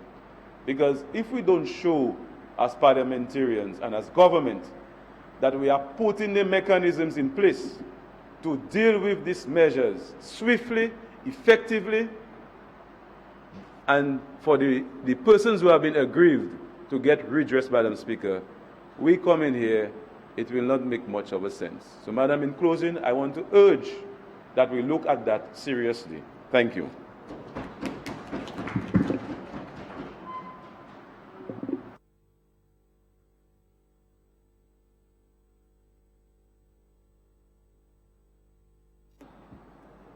Thank you. Madam Speaker, as the Minister of Social Services, Family and Gender Affairs, my ministry is tasked with the responsibility for child welfare and protection and gender-based violence. It is with immense satisfaction, Madam Speaker, therefore, that I stand here today in support of the bill to amend the Sexual Offences Act. The purpose of the amendment to the Sexual Offences Act of 1998 is to address the emergence of sexual offenses which were not covered by the previous legislation or the Parent Act, thereby affording protection to those who did not fall under the umbrella of the 1998 Act. This bill, therefore, seeks to amend 16 sections of the Parent Act. One must understand, with every developing society, new crimes emerge. The Dominica Labour Party government is aware of this and will leave no stone unturned to afford protection to every citizen, regardless of race, color, creed, religion, or gender. This act puts into sharp focus the scope of offenses or wrongdoings which exist, not only in Dominica, but in the global community. Let's look at child abuse, Madam Speaker. Child abuse is a dangerous scourge on our society. We are all aware of the social, emotional, and physical impact of child abuse. Honorable Baron, Minister CARICOM Affairs, Foreign Affairs, spoke to that eloquently. The effects of child abuse range from self-destruction, behavior, to permanent psychological and physical damage. While child abuse is a global problem, the statistics on child abuse in Dominica is of grave concern. It is clear from the data that we have the majority of child abuse cases reported in Dominica point to sexual abuse in various forms. From the period 2010 to 2015, out of the 1,095 cases reported, 810 of those cases were sexual abuse against children between the ages of 0 years to 17 years. I am deeply saddened when I look at the statistics. It's frightening, it's heart-wrenching. However, the revision of the Sexual Offences Act is a major step in ramping up our efforts to protect our children from sexual abuse. And I wish to point out, in particular, the provisions that have been made for that, based on the amendments. We have harsher sentences now, in excess of 25 years, liable on conviction to imprisonment, this is great, for the remainder of their natural life, based on certain extenuating circumstances, such as if the complainants are minors under 12. We have stiffer penalties for perpetrators of sexual abuse against children, and it's critical to our fight against child abuse in Dominica. And this revision is extremely important. Madam Speaker, when you take a young child and you deflower that child at that young age, you can realize the impact that has on this child forever. This serves as the laws we are bringing in is not preventive, but we want them, not punitive, but we want these laws to serve as a deterrent to those who have this kind of malice in their heads. Harsher sentences if the victim was made pregnant as a result of the offense. The child abuse statistics reveal that during the period 2010 to 2015, 68 reported cases of pregnancy occurred as a result of sexual abuse. This is therefore an important provision of the Act which will seek to further protect our children from not just abuse, but the effect of the abuse. And you have pregnancy, 12-year-olds being pregnant, 13, 14-year-olds, children under the age of 16. We have now included the use of various forms of mobile communication and social media, which individuals have used in the past to lure minors into abusive situations. More specifically, the Act makes reference to the use of images or visual presentations of that person or another person engaging in sexual activity, reading, and even seeing of sexually explicit messages.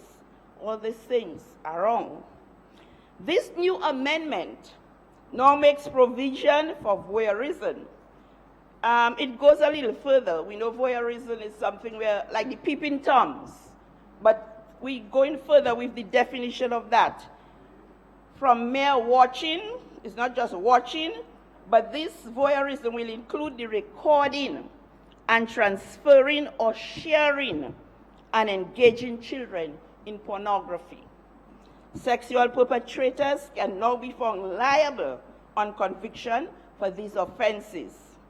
And again, the education system, we have to look closely at that, because when the children get the experiences from these older people, the children go to the school now and they do those things at the school. So if we put that as a deterrent and we strongly prosecute people for that, then maybe we have a good start to eradicating this kind of problems.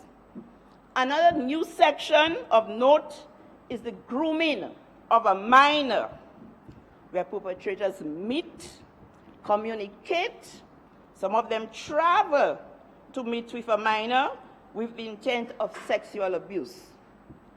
We have stopped children on their way to other countries, going with an older person, and the child is a minor. Thank God, and I thank the police very much in their efforts to help us eradicate this kind of scourge on our children. One of the key provisions of the revised act is the provision for mandatory reporting, and that is where we used to have a lot of problem. Honorable Barron, Minister for CARICOM and Foreign Affairs, eloquently spoke on that part. Mandatory reporting. Parents or guardians and anyone having actual custody or charge or control of the minor are mandated to report suspected cases of child abuse. Sometimes we have to be guardians. As we say, it's a societal responsibility. I drive down the road and I look at children walking with maybe an older person, and I really look to see the child's behavior, facial reactions, and we have to be that kind of watchful dog for these children to ensure that they are well protected and well guarded from the arms and the tentacles of these perpetrators. This also extends to individuals who have temporary custody, care or control of a minor for a specific purpose. It is your responsibility, like we go to the foster parents, we go to aunts, uncles who are in charge of these children, to report any suspected cases. Don't wait to get full proof. Once you suspect, protect that child. It further includes medical practitioners, nurses and teachers. And we have done all that. All these people have been consulted so that they know we have reporting strategies, reporting guidelines. A major challenge we face, however, with dealing with sexual abuse against minors is the issue of obstruction of the course of justice. The revised act makes provision to improve penalties on anyone who prevents a minor from giving a statement to the police or testifying in proceedings related to a sexual offense. And that's anyone who tries to obstruct justice. This new act deals with that situation. The Ministry of Social Services and Family and Gender Affairs continues to advance programs in child abuse prevention. And some of the measures we have taken to address this problem through the Social Welfare Division is education campaigns at preschool, primary, secondary, just to create an awareness among the children. Somebody talk about teaching, we say preschool. Yes, you have to teach the children about bad touches and what is a good touch, what is a bad touch. You have to warn children about, it's sometimes the people who are closer to them. So you have to, as other members have indicated, you have to educate your children so that they have that knowledge to be able to identify that. We are parenting, we have done parenting programs. We have done training for frontline workers, like the teachers, the social workers, police, medical workers, early childhood educators, and child care providers. The Ministry of Social Services have done all this training in that area, but it doesn't stop there. We have to continue to fight that fight. We have done public awareness campaigns utilizing traditional and social media. We have been working with faith-based organizations. That's why we have a church policy. And we have worked with some NGOs just to increase awareness. We have consulted with community leaders in various districts. We have trained our media workers in child protection. We have reviewed the child abuse reporting guidelines so that people are aware what guidelines they must follow to report a case. We have published print material and other child abuse prevention memorabilia. We have involved the education sector because in the school system, we now have, I think, Honorable the Parliamentary Representative for Roseau Central said they had civics at school and other things, but now in the modern system, we have the HFLE, Health and Family Life Education, which is a compulsory subject at both the primary and the secondary schools. Now, as I mentioned earlier, we have developed the church policy on child abuse, and we had consultation with the pastors, the evangelical people. They were there in the consultation. In addition to the development of the church policy on child abuse, we have also conducted consultations with faith-based organizations on the role of the church. This has led to increased awareness among churches and development of individual policies for child abuse prevention within the churches, because the church people who came to that meeting, they were very much, when some of the statistics was given to them, they were so mystified, I must say, church mystified by what was happening, those who were there, and I think they gave their full commitment to go back to their churches so that within their church, they too could establish some guidelines and policies which would protect their flock. Now, I wish to take at this point this opportunity to thank Mrs. Gemma Azil Luis. Gemma, name is synonymous with child abuse prevention, and I think we have to say thanks to Mrs. Luis as coordinator of child abuse prevention. Mrs. Luis takes it personally. That's somebody who is committed. And if we had 3 Mrs. Luises in Dominica, then maybe we'd be way off. And Gemma, I have to thank you very, very, very much. Also, the staff of the Welfare Division, they work in collaboration. Chances, this has already been mentioned, Operation Youthquake, for their stellar contributions to the care and protection of our children in Dominica. I also wish to recognize, as I said before, all the faith-based organizations, the NGOs and the advocacy groups and individuals who have relentlessly championed the cause of our children.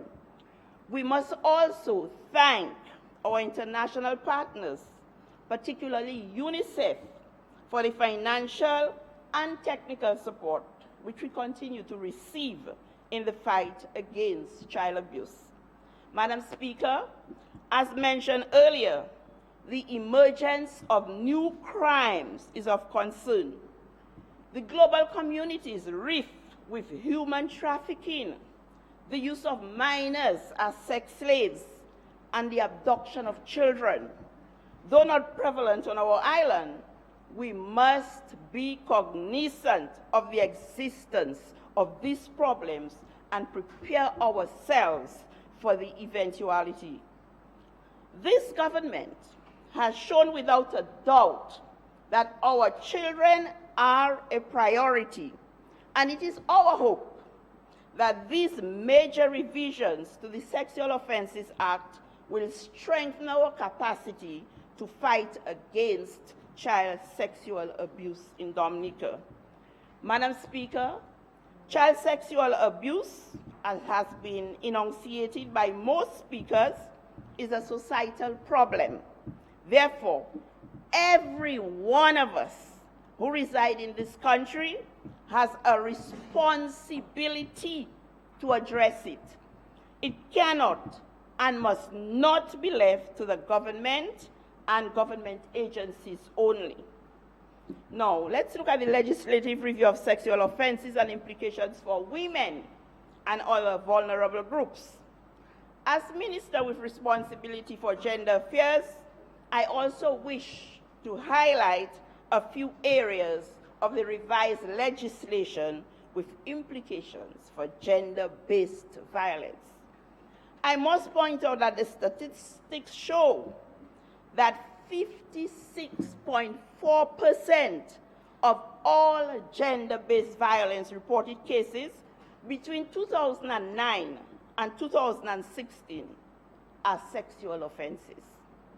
While we advocate strongly for gender parity in our reporting and programming, it is important for me to point out that of the reported cases of sexual violence for victims above the age of 16, 7.4% are males and 93.6% are females.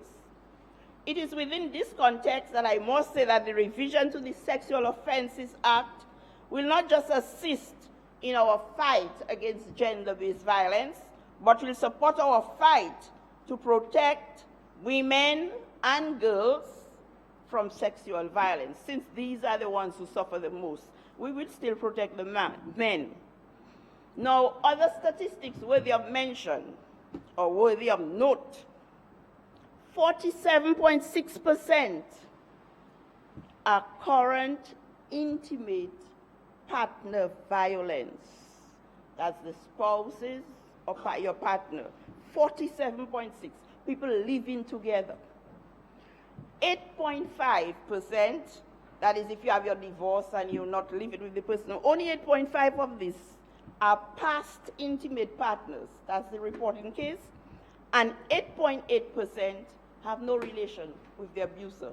This is the reality of the statistics. So when we think of the husband and wife situation, let's just keep what the statistics tell us in mind. The revision of the Sexual Offences Act includes also the following.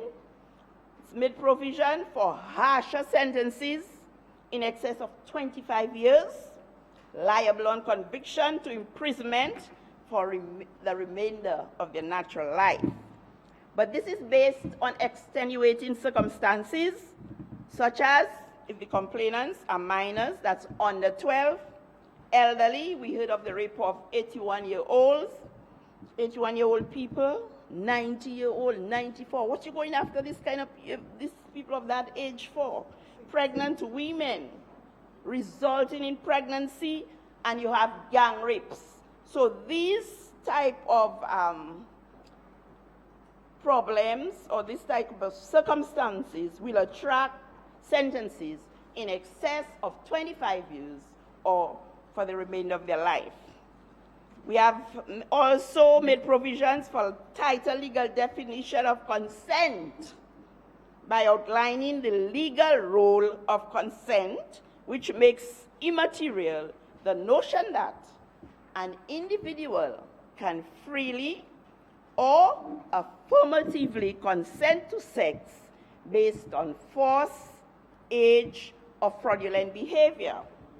The amended law puts forward the question of capacity to consent based on a number of factors, including the age of consent, the vulnerability of the victim, development, disability, physical disability, unconsciousness. That's a sickness, and even death. Some people, violate dead people. Intoxication and relationship of the victim and the partner. So we have tighter legal definitions for those things. Now, we have tighter definitions for rape. I heard some people define rape or discuss rape, but rape is not a relative term.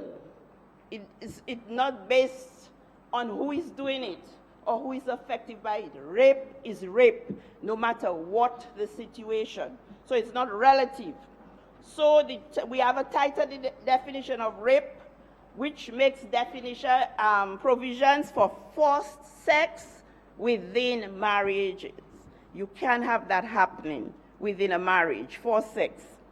Previously, the law said that if a man has sexual intercourse with a wife living separately after separation agreement, legal separation, or a legal decree or an existing order for the husband not to have sex with his wife, but who has sexual connection with her without her consent, he shall be punishable with imprisonment up to 14 years.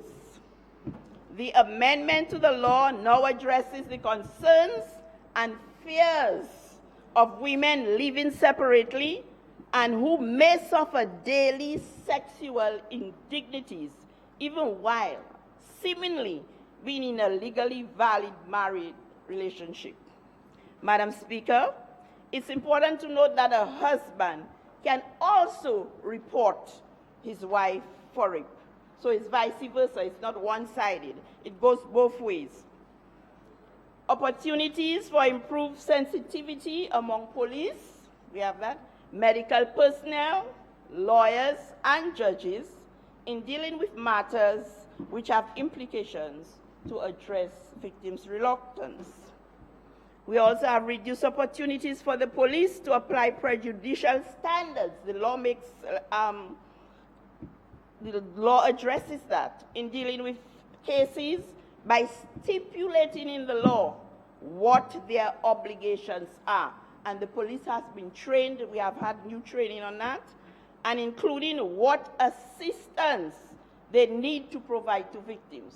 So it clearly identifies where the police can start and end. There is a line you cannot cross, so this law makes provision for that, for identifying those lines of demarcation where you cannot go further than what your job entitles you to do for the protection of the victims.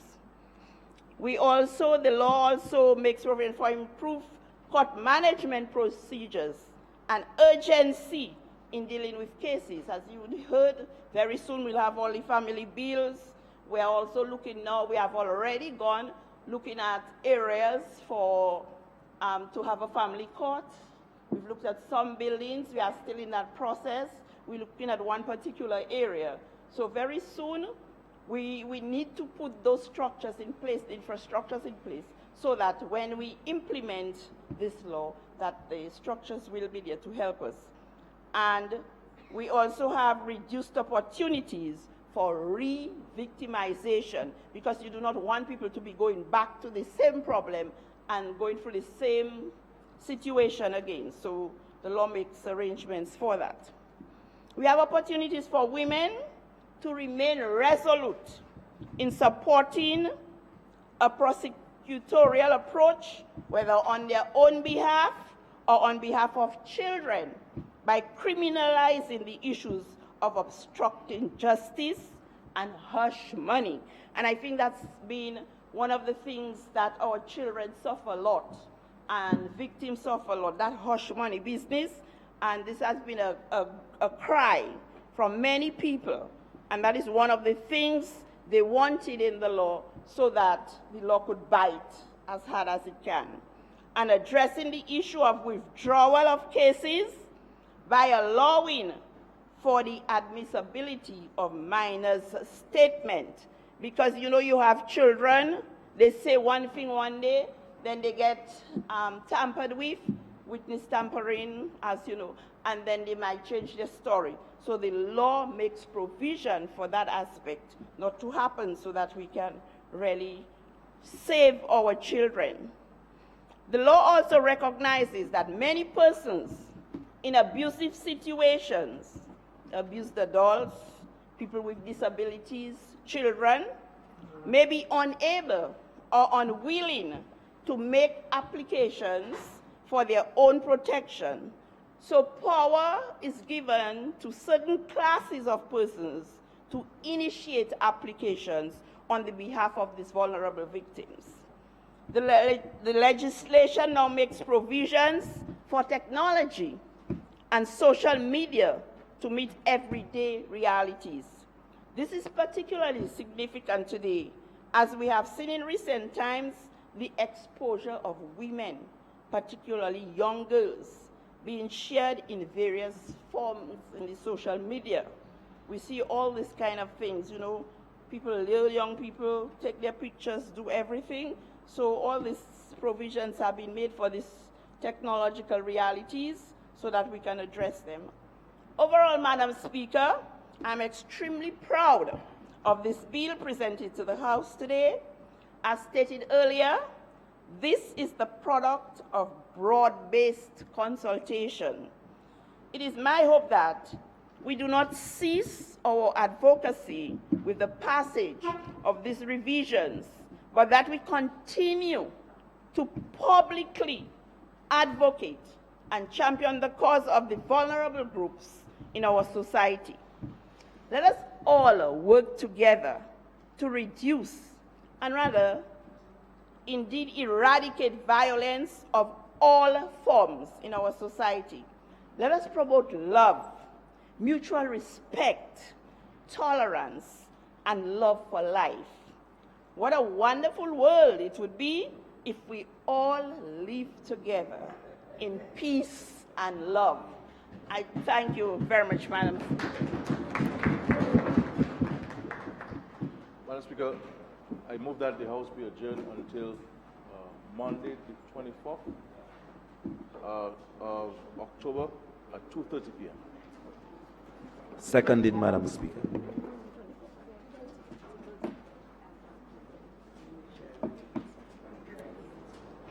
It has been moved and seconded that this Honorable House be adjourned until Monday, 24th October 2016 at 10 a.m. At what? At 2:30 p.m. Oh, at 2:30 p.m. I'm sorry. Those in favor? Aye. Those against? The ayes have it. This Honorable House stands adjourned until 2:30 p.m. on Monday, the 24th of October, 2017. 16.